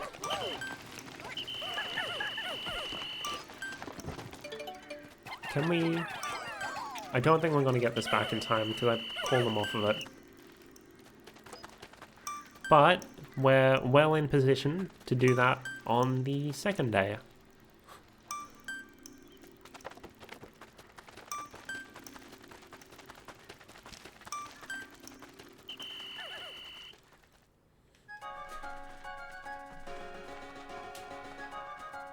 This classic jingle.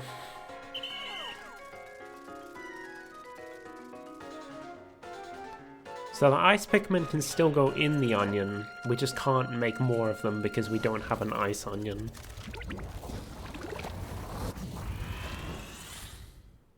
Whee!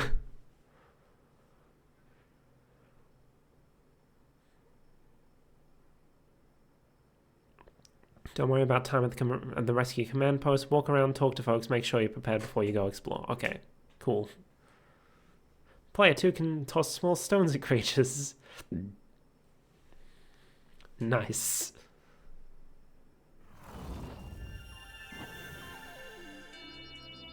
Back to base, where there are thankfully no critters.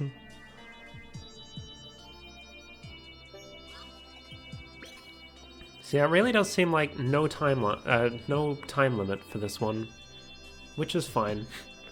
Less stressful, I suppose. We rescued Russ. We discovered the Director of Destiny, the Refreshing Goo, the Lesser Mockbottom, and some creatures.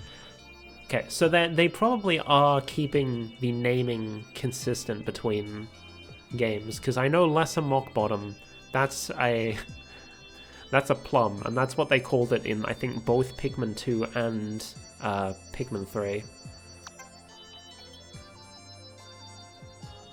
So we don't know how many things of each there are, but we know we have 13%. We lost one of each type of Pikmin, oh no. Welcome back, Russ. Glad to see you made it here in one piece. Kee hee hee.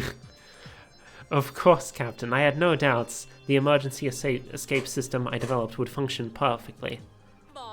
That may be, but it would have been helpful if you actually showed the rest of us how to actually use it. One would expect an emergency escape device to be a bit more intuitive to use in the event of an emergency. Anyhow, now that you're back, Ross, can you tell us if you came across any rocks like this before we found you? Kee hee hee. Oh, Colin.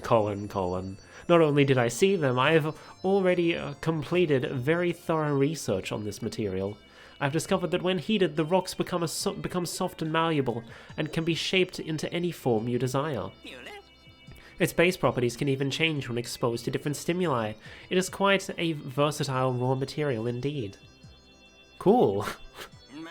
Cool doesn't even begin to describe it. This is the one, the ultimate biomass I've been searching for my entire career. I'm currently upgrading the 3D printers so we can use this material, so we can put this miracle material to use as soon as you bring it to the SS Beagle. I am terrible at reading things. It'll be crucial to my work in the lab, and any other building needs that might arise.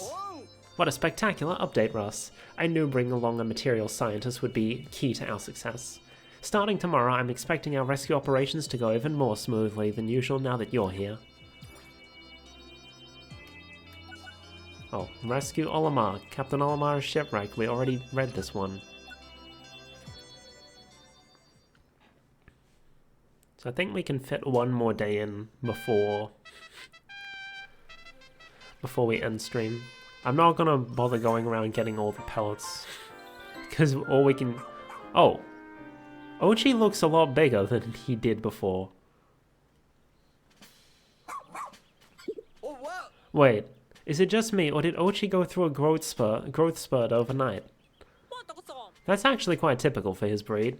It's a sign that he's now fully grown and qualified for more rigorous activity.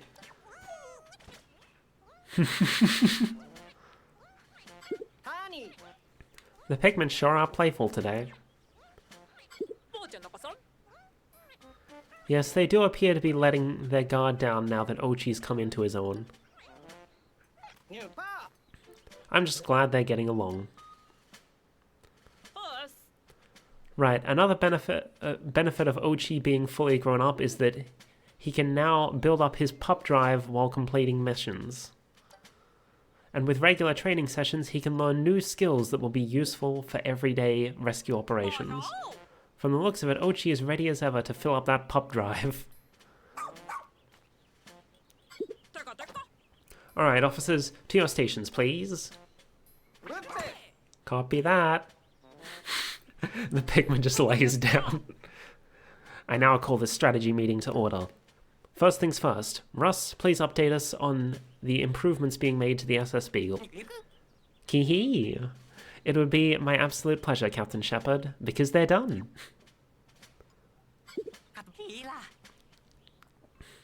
The SS Beagle now has the ability to transform any raw material collected in the field into all-purpose clay. With this functionality, we should be able to easily build on location. Oh, okay. So it's not used for upgrades, it's used for building like bridges and stuff. So that's what that thing I saw before was. Cool beans. Excellent. Of course, I'm not quite sure what we'll be building, but it could work nonetheless. One last thing. Bring me raw material and I'll be able to whip up exciting new gear and... Okay, so it's both. It's both. Exciting new gear and items for you in the lab. I have no doubt they'll be useful to you while out in the field. Sounds like we're not only collecting treasure now, but raw material too. And don't forget our missing rescue officers. We're counting on you to find them, Melody and Ochi. By the way, come talk to me later when you have a minute. I would like to discuss Ochi's training. I hereby call this strategy meeting to a close.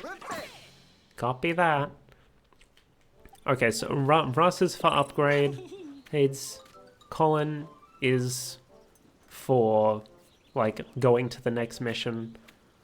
And Shepard is for training Ochi.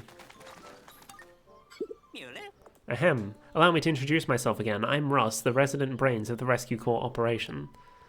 I use the raw materials to find, you find and my handmade components to create all kinds of items and gear for use in the field. I can proudly state that all of my inventions have been perfectly perfected. You could even say I have it down to a science. In exchange for raw material, I provide you with new gear. Your contributions make it possible to continue my important work. I may run out of components from time to time. If that happens, just visit the lab the next day after I've restocked. Side missions acquire all gear from the lab. Okay. So, oh, this is what I was... So, charging horn, we can make them charge. I want that. Thermal defense. Never freeze again. And thermal defense for Ochi. I want the charging horn. Then we also have items. Also, gear is like permanent upgrades, I guess, and then items are like protects you from getting knocked out, automatically detects low HP and heals you. And then when Ochi is injured, this will heal him instantly. Okay. I'm gonna hold off on getting the others for now because I know there are bridges I need this thing for.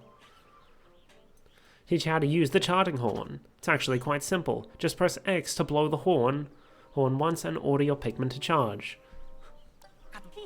If you press X once, only your selected Pikmin or Ochi will charge, but keep pressing X and the entire squad charges. As you can see, this horn is perfect for attacks or transporting objects. You could even call it Dandori Dynamite. Cool beans. Ah, there you are. Danger is a constant when exploring an unknown planet like this one. The skills I'll teach you and Ochi might just save you. As long as you and Ochi keep building up his pup drive, there's nothing the two of you can't do. Well, I hope you're ready, because it's time to start your training. Time to commence training. The journey will be long and arduous, but I have no doubt you two can handle it. Learn all of Ochi's skills, okay? This rescue pup training curriculum has been passed down through many generations. If Ochi's pup drive has been built up sufficiently, he can train and learn new skills without a problem. As for what skills to learn and when to learn them, that depends on the rescue approach the two of you want to take. Go the buff path if you want to carry heavy things, or go the chomp path if you want taking on creatures is your priority. But keep proper Dandori practices in mind and think carefully about what will help you carry out your duties efficiently.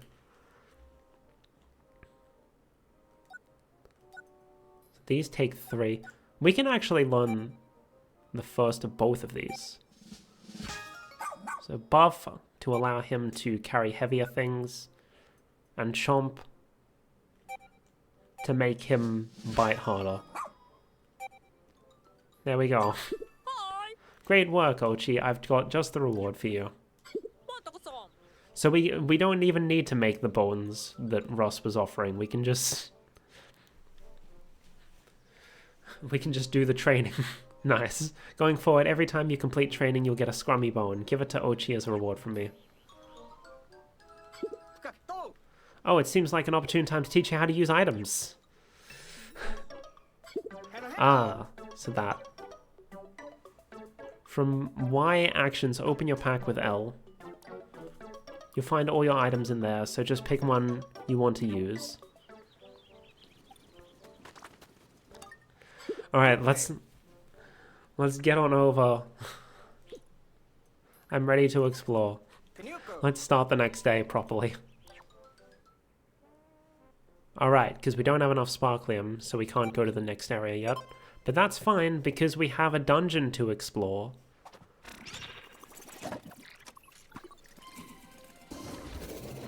We need to find those yellow Pikmin so we can get the yellow onion.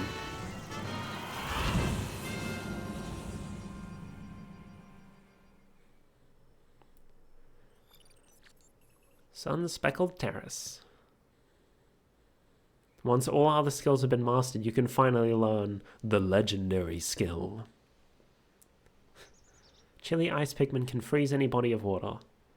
If you use are to look around your surroundings, you might make some new discoveries. If you spot treasure on high ground that can't be reached by throwing Pikmin, try using Ochi's Rush. Okay.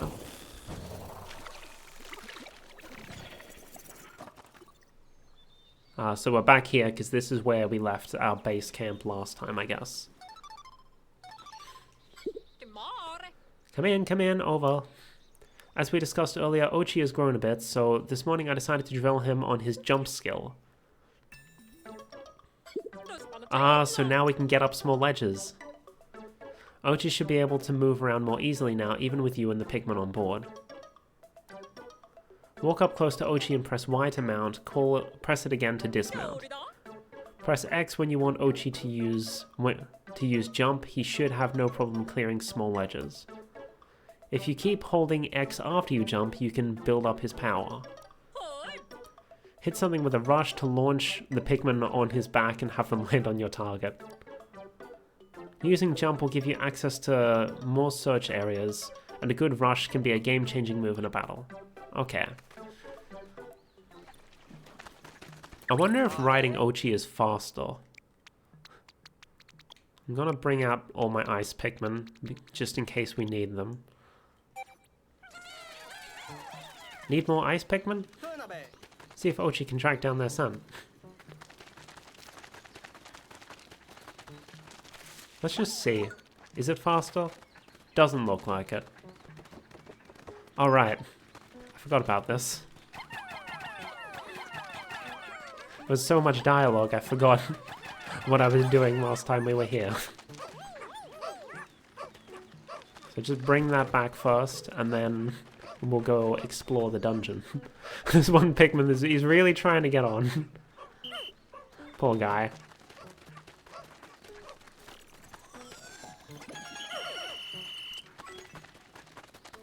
Oh, we probably don't need to call them back. It probably is like, hey, they're at the thing, so it's fine. Crackling cauldron. I was feeling hotter than usual in my spacesuit, and when I looked down, the ground was fire. I panicked, but Red Pikmin just gave me a sidelong glance, totally unfazed as the fire licked at them. They're clearly capable of more than just skillful attacks. Oh boy. Okay, so only red Pikmin can come here. So I guess the ice Pikmin are just gonna go back. And we'll pull out some red ones. Makes sense. Makes sense. Interesting why it had like red and then question mark. Because that, to me, that implies that there's another type of Pikmin in here that like is suitable for this area. Oh, this is where we get yellows, obviously.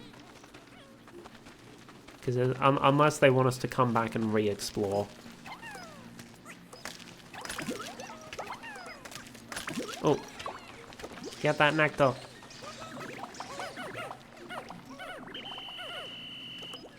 Let's go.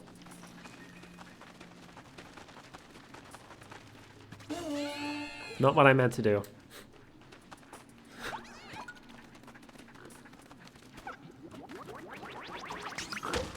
Man, that didn't work.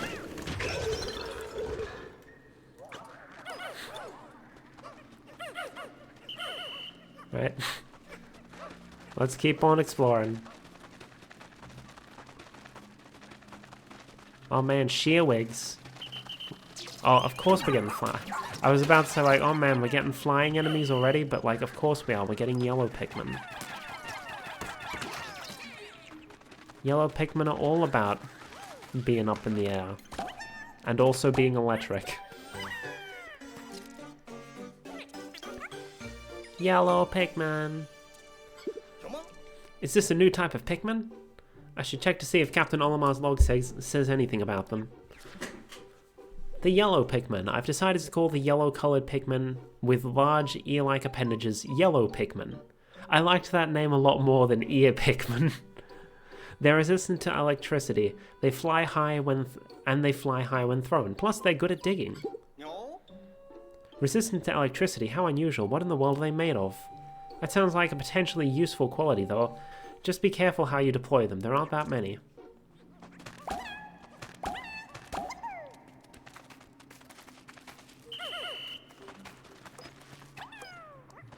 Okay, so... we're gonna grab the treasures, and then... yeah, I know, but we need the yellow Pikmin for other things.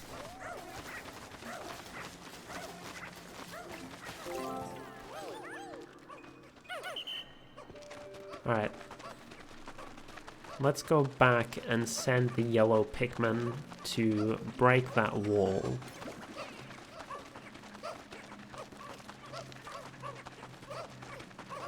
Oh, they're already flowers. That's nice.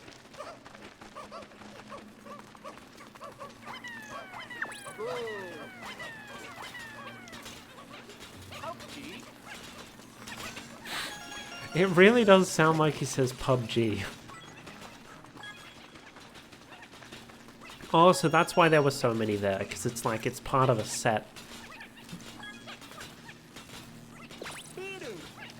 More sparklium? Soon we can increase the radar's range. Oh. Yeah, you guys do this.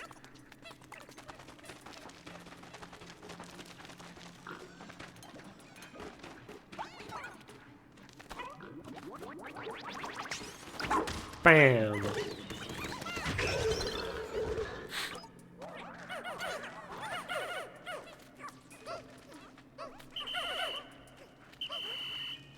Ooh. There's a guy down there. Oh, and more yellow Pikmin.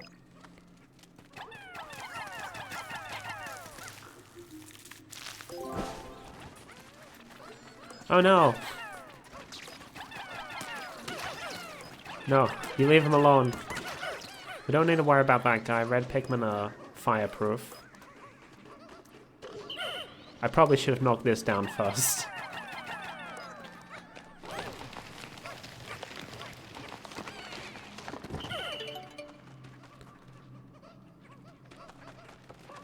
Oh well, I can use this once they get back around to help me kill the guy.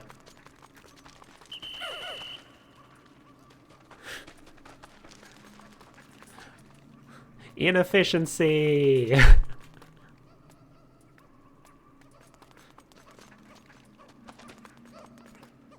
So I do kind of miss being able to use the stylus to be like more accurate. However, like it's not as cumbersome as I expected it to be. The lock-on is pretty heckin' heavy. Which is fine right now. If there ends up being a big clump of enemies and I can't target the one that I actually want, then it's gonna be annoying. But for the time being, we're fine. Bam!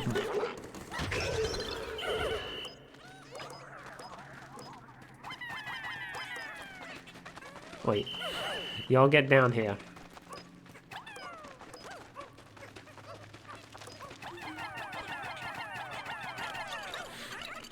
I have the rush feature now. Why am I not using it?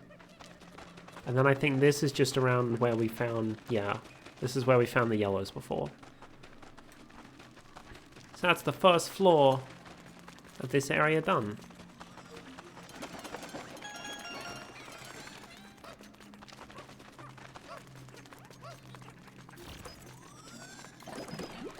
Y'all drink up.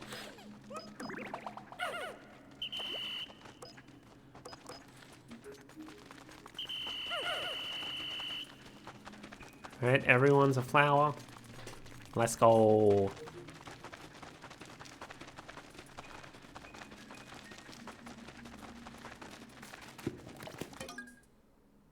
Pikmin. Okay, so yeah, we don't need to collect them up. They will just come with us. That's cool.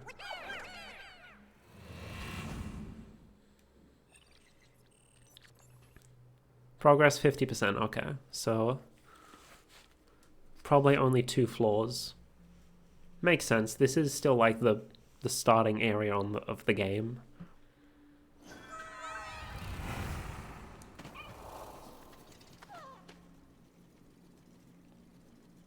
Ah, so here's the lava area that they were talking about. Must be a castaway nearby.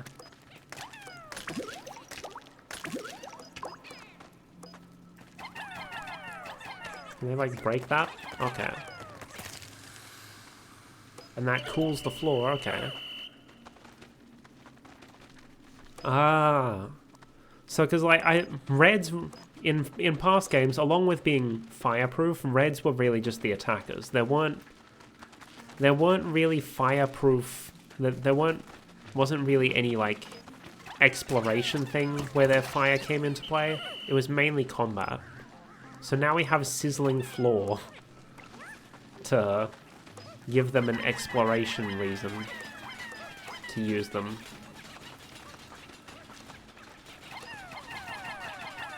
An environmental hazard, if you will. Just gonna leave them to do that while I have a look around here.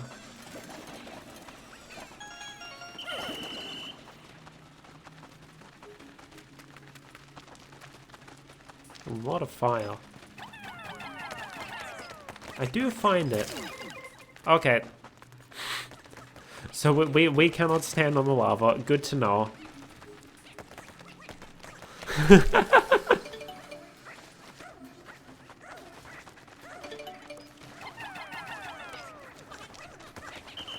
Oh.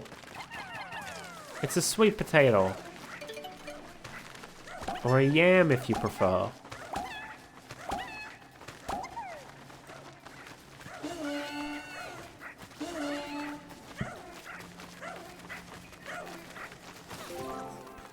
Oh? Oh, they probably came back as, like, breaking the gate unleashed some raw materials or something.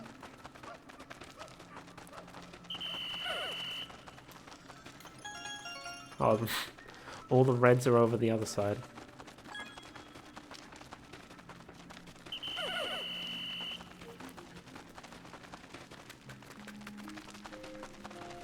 I do wish our move speed was a little faster.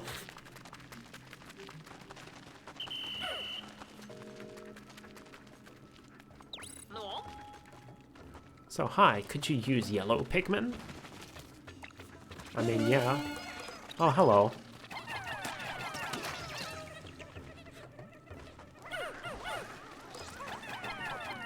And that's the way out. Oh. That's a monster.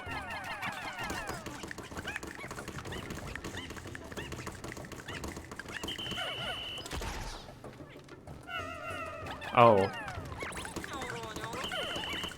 Okay. No!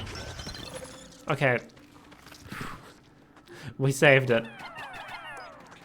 Well, that's definitely new. I've never seen an enemy like that before in the Pikmin series.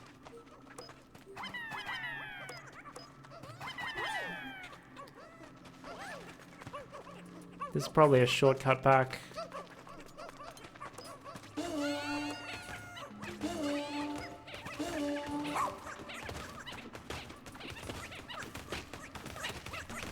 But I'd rather they just go the way that I know is safe.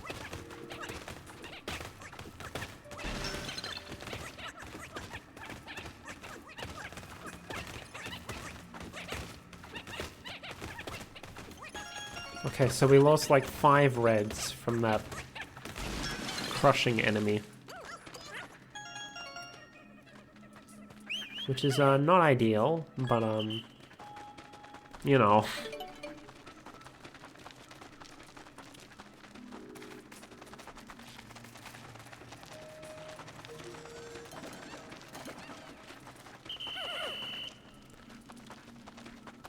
Alright, now this is the way that the castaway was.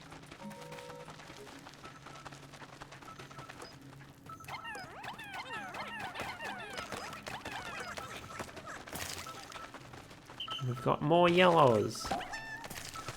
Which I assume are here just in case You lost all of your yellows and don't have a way to get the castaway down. Well, now that we have yellows, we can get those treasures that I saw before that we couldn't reach.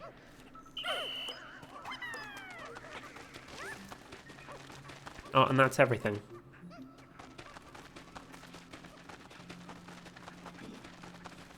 So now we just, I guess, wait for the stuff to get back, and then we can leave. Think we might have found another rescue officer. Let's hurry and verify their ID info. It's Schnauz, an acclaimed treasure appraiser who's traveled extensively. His unique techniques were used to develop a leading appraisal AI. So this is the guy who helped Shepard. And finally, we have someone who's not from the same planet as the Rescue Corps. He's from planet Sigare. Hang on, this is no rescue officer. Who is this and how did he get here? The ID shows that he's a treasure appraiser. What's he doing on this planet? I wonder. You remember the voyage log that arrived with Captain Olimar's SOS signal? Perhaps there are others who picked up on the signal, saw the log and decided to come this way in search of treasure. Maybe they ended up like Captain Olimar too, shipwrecked and stranded. That's my hunch anyway.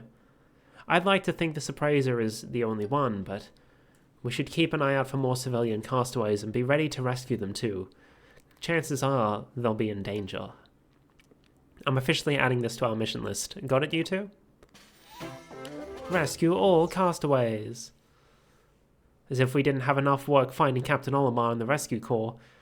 There are also civilian castaways on this planet. Rescue any that you come across.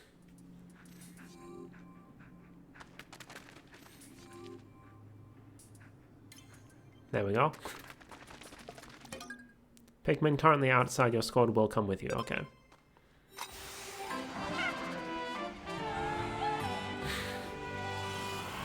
Off we go. Schnauz.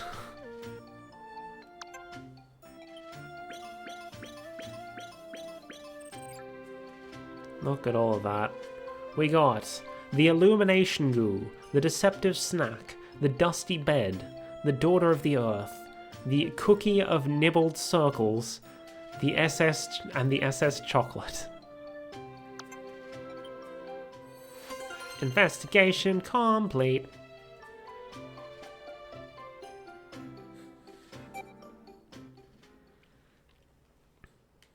Cool beans.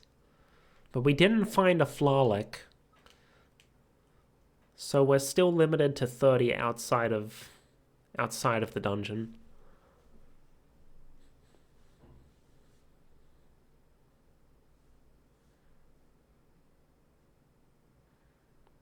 But maybe that will change once we get the yellow onion down.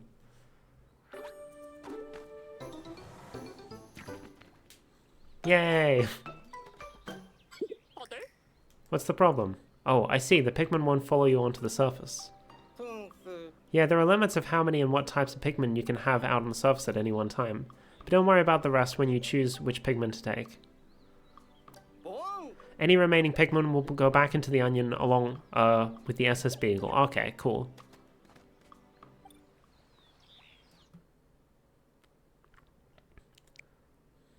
Okay, yeah, that's good. Good mix. There are so many types of Pikmin. Right. Need to reorganize your squad? No. Oh, am I actually supposed to use Ochi to knock this down? That would make sense. Okay. I was incorrect. We could have gotten this yesterday.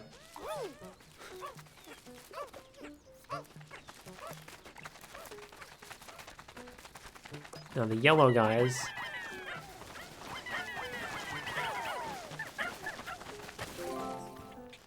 Let's go. Or is that actually a Flawlek? I thought it was the yellow onion. But it's seems like maybe not. Yeah, because it's got the cloves in it. Then we can go up there and get that. And then I don't know where next. Let's see if there's anything over there. Oh! This thing. I believe we can turn this partial construction into a vital asset. We'll process raw material into clay at the SS Beagle and use it as a building material to finish the structure. These raw materials are only valuable when brilliant minds give them a higher purpose, after all. Once you're at a construction site, simply direct your Pikmin and Ochi to start building.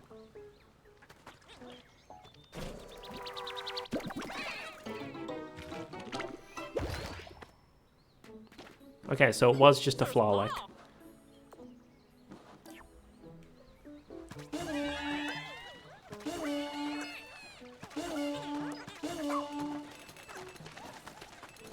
I would have preferred a yellow onion.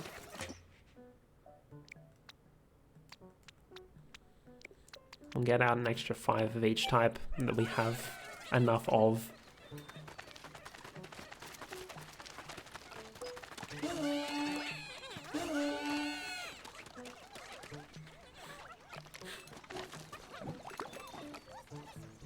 There they go. They do be doing the thing. What are y'all doing laying around?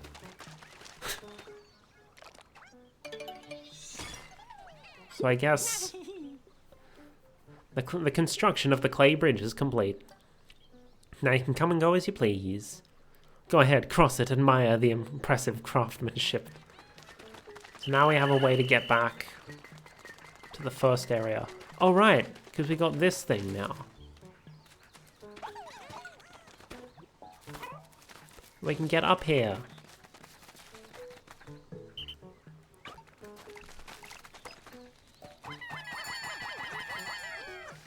Yellow Pikmin can grab this little dude. This little dude, it's a baseball. What am I saying? And then I guess we can... This day is going to be longer than I thought it would be, but that's fine. We started a bit late anyway. I do still need to draw today's comic strip, but also I don't remember. I don't have any ideas, rather, for what it's going to be, so I might as well just keep playing for now. Hectic Hollows. Someone or something built a rough wall inside the cavern. The Pikmin and I were able to scramble up, but Moss was unable to climb up the wall. I'll have to leave her behind for now. I hope we can find a way or place to meet up. Okay. Gotta wait until they get back.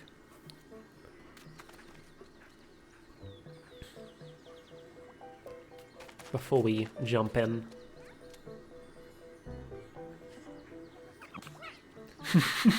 He sneezed on him. There we go.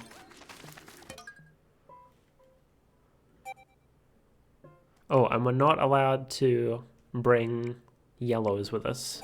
So I guess we'll just use what it suggests. It is nice that they let you reorganize your squad at the dungeon, rather than having to get them all together and then go to it.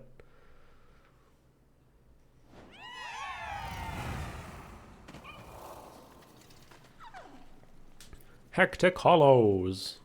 Oh boy, what are these?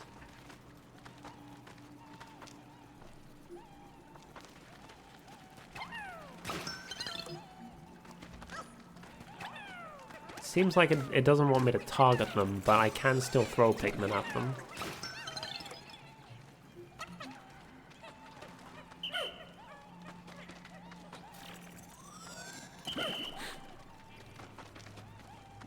All the little Pikmin sounds.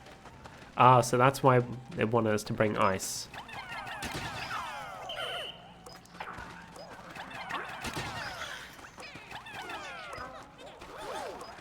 Oh, is that... Oh no, those are yellow flowers, so those are ice Pikmin.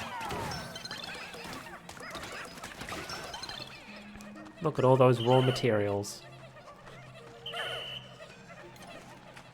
Oh, and because we have Ochi, we can actually jump up there. In normal Pikmin games, you wouldn't be able to do that. Or in past Pikmin games, rather. I didn't mean to imply that this game isn't normal.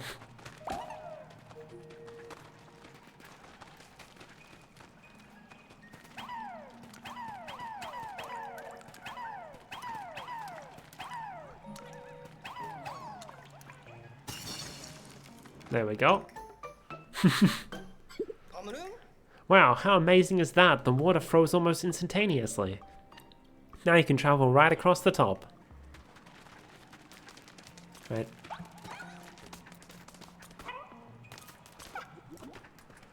Just in case I need to stand up here to have it work. There we go.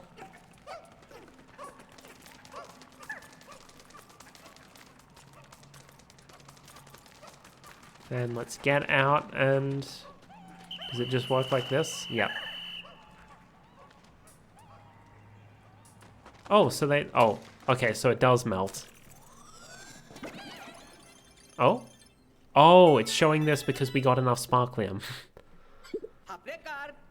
So I guess next time we stream this, we can go to a completely new place.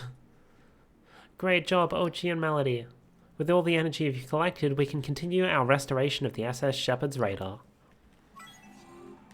Cool beans. Get over here. Ice melted. Thank you for the redeems fee. Oh, I almost dropped my controller.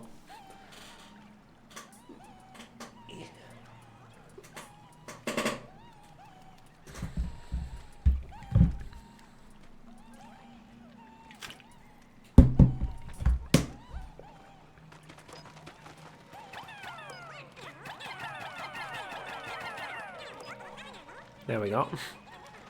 Now we just have to wait for them. Oh, but there's not a way for Ochi to get up. Eh? Why is there a... Oh, there's extra Pikmin up there, and some of them locked onto the bag. Ah, so that's how we get Ochi to come with.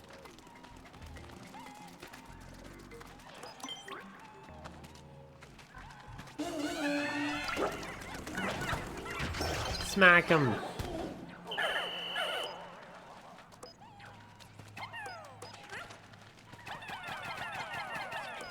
Wait, why are you going that way? Dumbass. Something's blocking the Pikmin. Find a way to clear the path.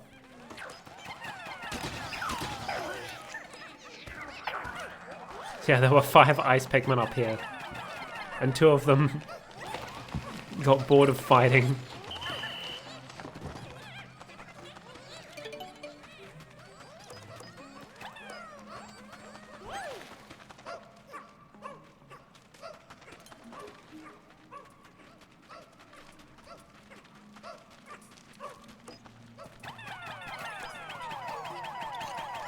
Right, y'all go grab that.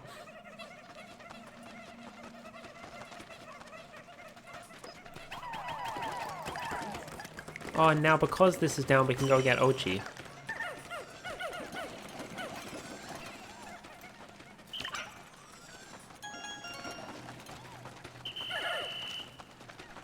More materials transported.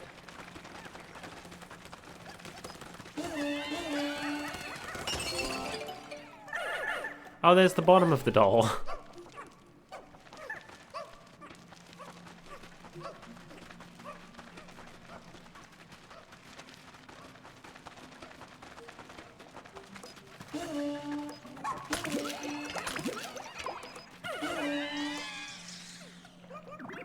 There we go.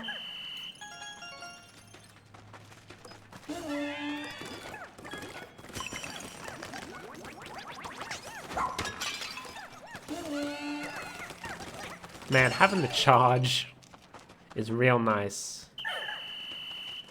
Being able to just send them all in instead of having to throw them individually. Alright, they're all good there. Nothing else on this floor? Doesn't look like it. Let's continue.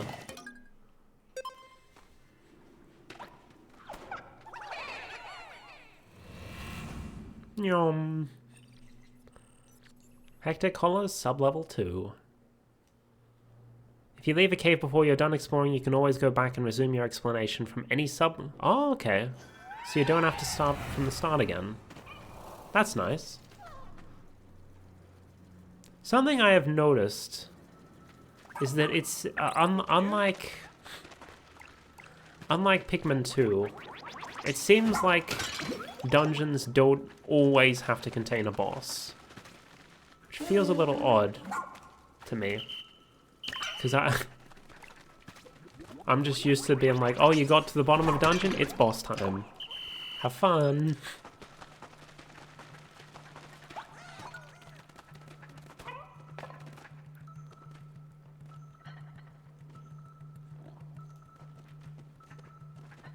What are you?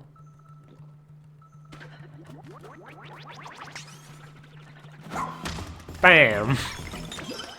Doesn't matter what you are, you're dead. You're dead is what you are. Oh, and a bunch more ice Pikmin, nice.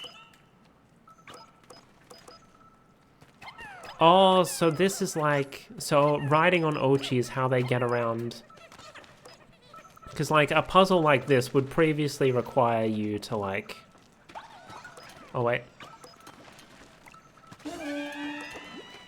Would previously require you to, like, throw one captain up, then throw another captain up. So having Ochi be able to jump is just their way of being like, yep, you don't need to worry about that anymore.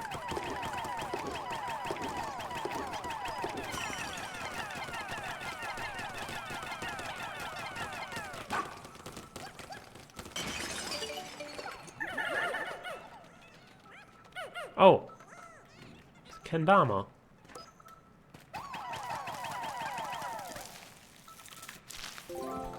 How do we get to you? Can we throw that far? I don't think we can. Oh, we probably charge him down. You alright, my dude? I don't think he is. He did not react at all to that. Man is completely comatose.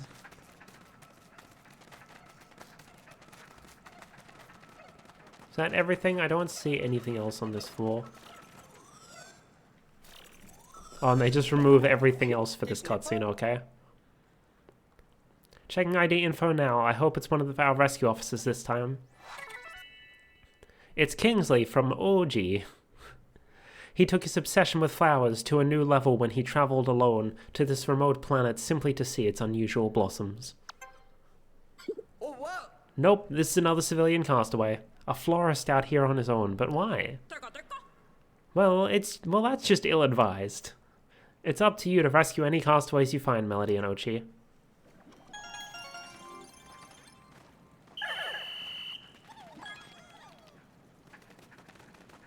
Okay, I think that's everything. I don't see anything else around here.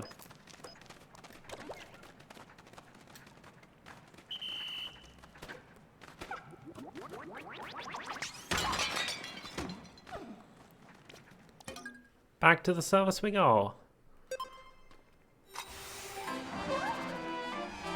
With some more ice Pikmin in tow.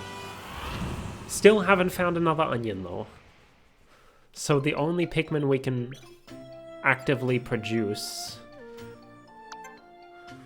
are reds. We got the Mama Doll Head, the Empty Vase, the Aspiration Ritual Pole, and some creatures. Investigation complete. And we didn't lose anyone this time. Let's go. But because time doesn't move when you're in a dungeon, we've still got like the entire day to do stuff with. Well, time does move, just much slower. I suppose. And there wasn't any Flawlek down there either. Oh, but we did get the Flawlek on the surface. These are definitely words. And yeah, that's fine.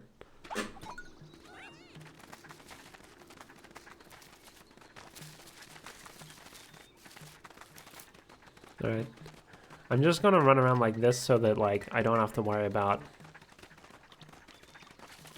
Oh, so we can get up there, but we can't bring Ochi with us. Oh, but then we can, if we can get around that.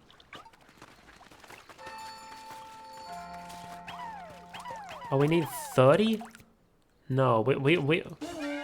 Not what I meant to do. I meant to call them back. Like, 30's... Oh, we can have a squad of 40, but that means we only have, like, 10 Pikmin with which to go do other things. Oh, right, we haven't... Oh, electric gate. Y'all take care of this. What do you mean? Go do that. Oh wait, but I also need electrics to get that one treasure. Okay, I'll put the ices away for now. Just go and get out some more yellows. So I can have them carry the thing.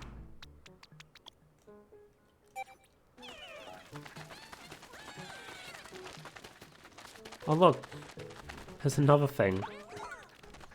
So much stuff. Right, reds, grab this. It is nice that it, like, automatically stops you throwing once you've got enough Pikmin on there. You can add more to make it go faster, however, not necessary.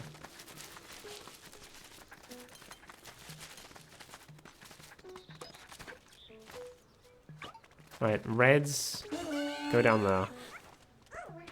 See what we can find.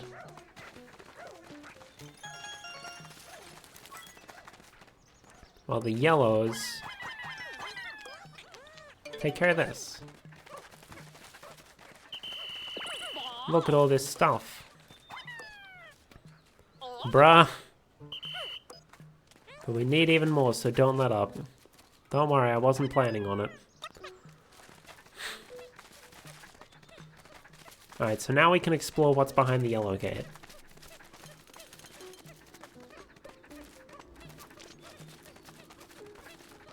I guess I should get my ice ones back out just in case I need them behind there.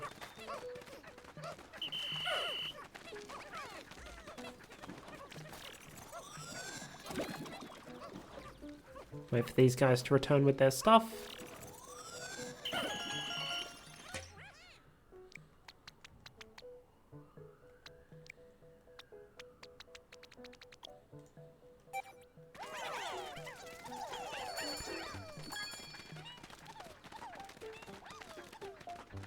Interesting that it seemed like it was letting me put away more yellows than I actually had in the party. Because, like, what was going to happen with these guys? Were they just going to run all the way back? Oh, there's a dude. Right, you know what? Let's go see the dude.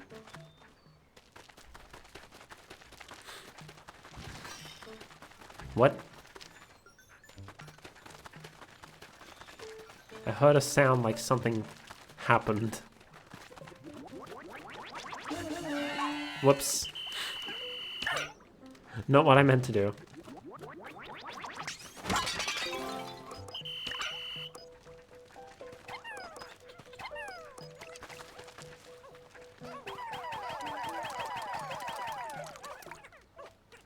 Oh, I don't have enough ice with me. Okay, maybe we'll save the dude for another day.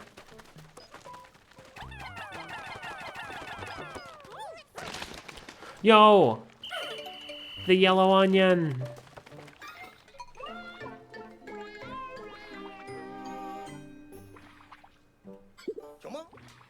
Look at that, another onion! This one's a different color from the first one we found. Will it also move on its own after we transport it?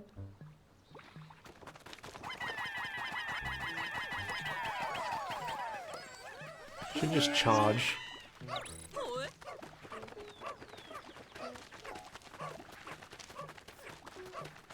Oh, I can get up here and I can make Shortcut. So now we don't need to go through the water. Oh, I should have saved some yellows for that. They're all going the long way around now.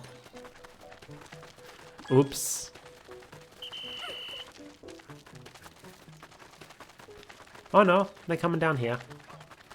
Let me grab a couple of yellows off. Have the reds and the ices take that. So that I can use the yellows to get this down.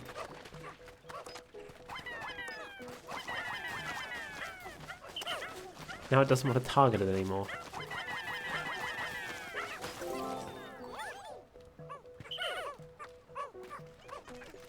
Cool beans.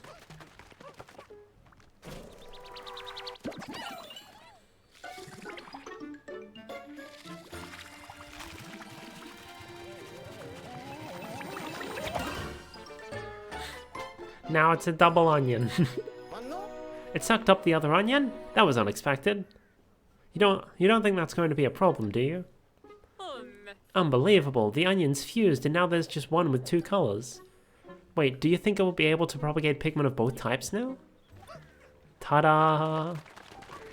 So now we can make yellow Pikmin. Speaking of...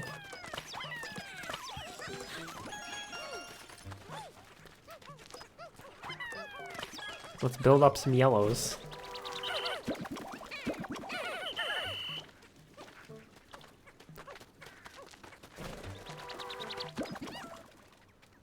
Wait for it to turn yellow, go.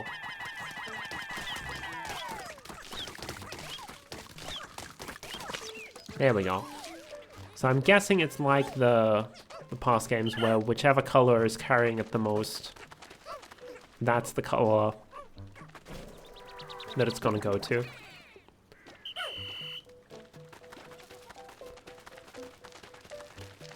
Probably not much we can do before the end of the day.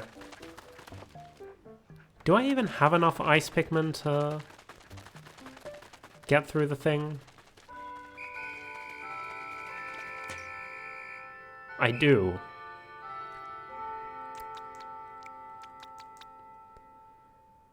But I think it's probably better saved for when, like... for when we can have a bigger party. Because I don't know if it's gonna let us call our ices back. Also, it's like almost the end of the day. Oh, and we can call our ship here now instead.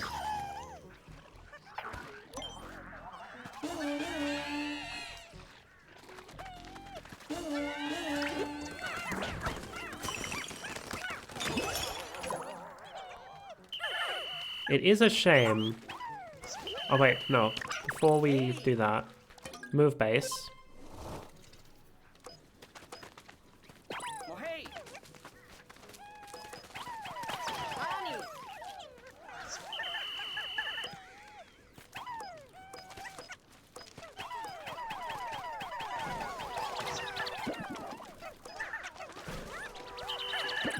No, it goes to the red.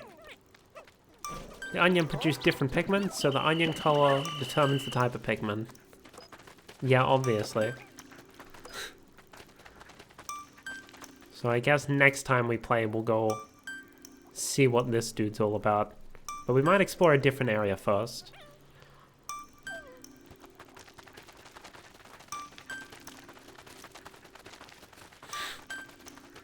Just run in circles for a bit.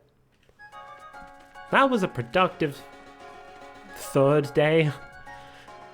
I want to say second day, but like the tutorial was the first day. It counts.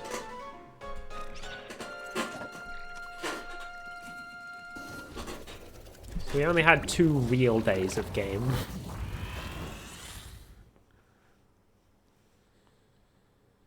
Where are the castaways? Castaways hide inside caves to avoid the dangers of nighttime on the surface. That's where you'll find them, waiting to be rescued.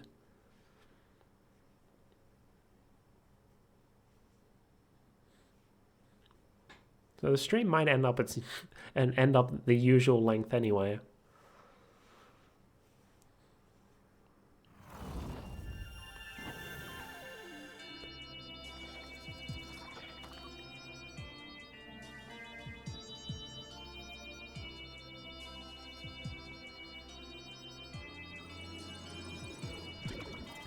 Here's all our stuff.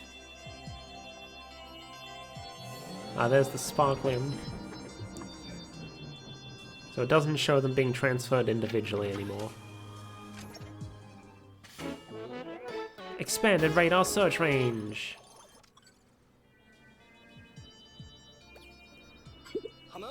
This will expand our range and help us pick up distant SOS signals. Let's give it a spin.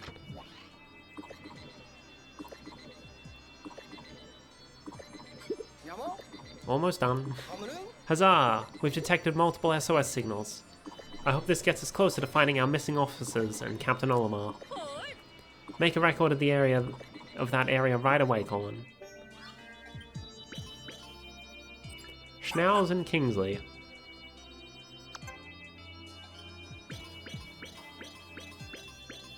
A bunch of stuff. I'm not gonna read it. Oh wait, no, there are some that are new. That weren't just from the dungeons. So we got the double dragon-eyed scope, the illumination goo, the deceptive snack, the dusty bed, the daughter of the earth, the cookie of nibbled circles, the SS chocolate, the temporal mechanism, the orb of destruction, the marmadol head, the empty vase, the aspiration ritual pole, the sunseed berry, the aspiration ritual ball, the perforated raft, the satellite shield, and some creatures. Cool beans. We also got the yellow Pikmin. We have 44% progress in the sun speckled terrace, or whatever it was called. I'm still shocked that Captain Olimar isn't the only castaway on this planet. Well, Olimar's SOS signal was transmitted across the entirety of outer space. That is a strong-ass radio. So it's not completely unexpected that the message would capture the attention of adventure seekers and draw them here. And as the rescue corps, now it's our duty to rescue every last one of them. I love the enthusiasm. Of course, the more rescues we make, the more crowded the rescue command post will get. Colin, I need you to further develop and expand the rescue command post. Copy that, Captain. My list of job duties just keeps getting longer and longer. Poor dude. And then new. That's the castaways. And then we also have side mission. Learn all of Ochi's skills and acquire all the gear from the lab. Saving. We'll go through the start of day 4. If they have any, like, dialogue for us.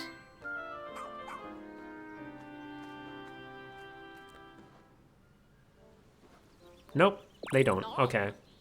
Schnauz would like to speak with you. Good for him. That's not what I meant to press. Oh, we got gears and skills now. Okay, cool.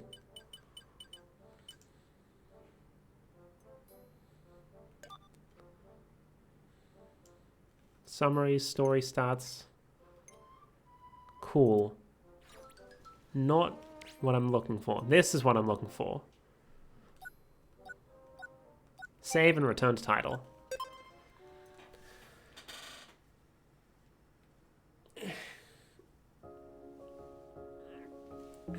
Well, that was fun.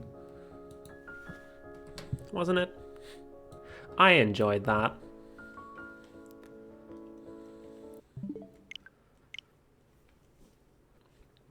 So, at the moment, the plan is that on Saturdays, we will either be playing Genosha or we'll be playing Pikmin. Just depends on what I'm in the mood for. And then at the moment, Sundays are still... Oh, wait, we'll go over the chat scene. At the moment, Sundays are still, like, split between Fire Emblem and potentially Xenoblade.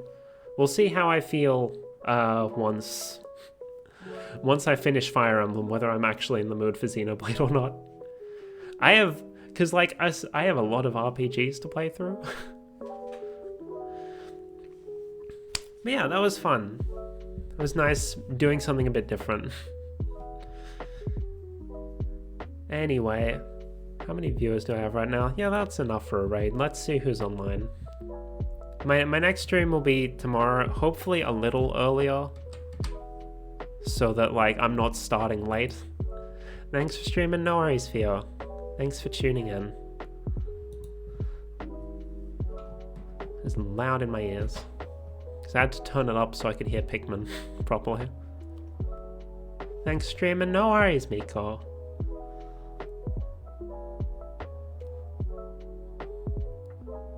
Mecha, balloons.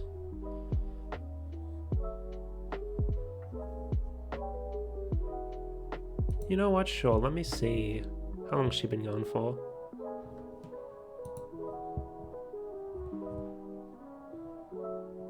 One hour, sure. Let me just wait till the ad ends before... Oh, we lost one. Oh well.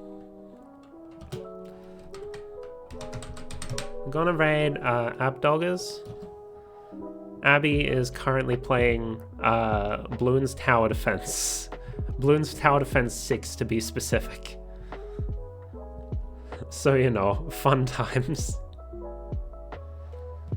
But yeah, so my... Oh, raid messages. Almost forgot.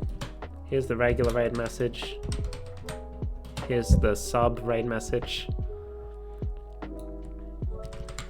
Which looks like this.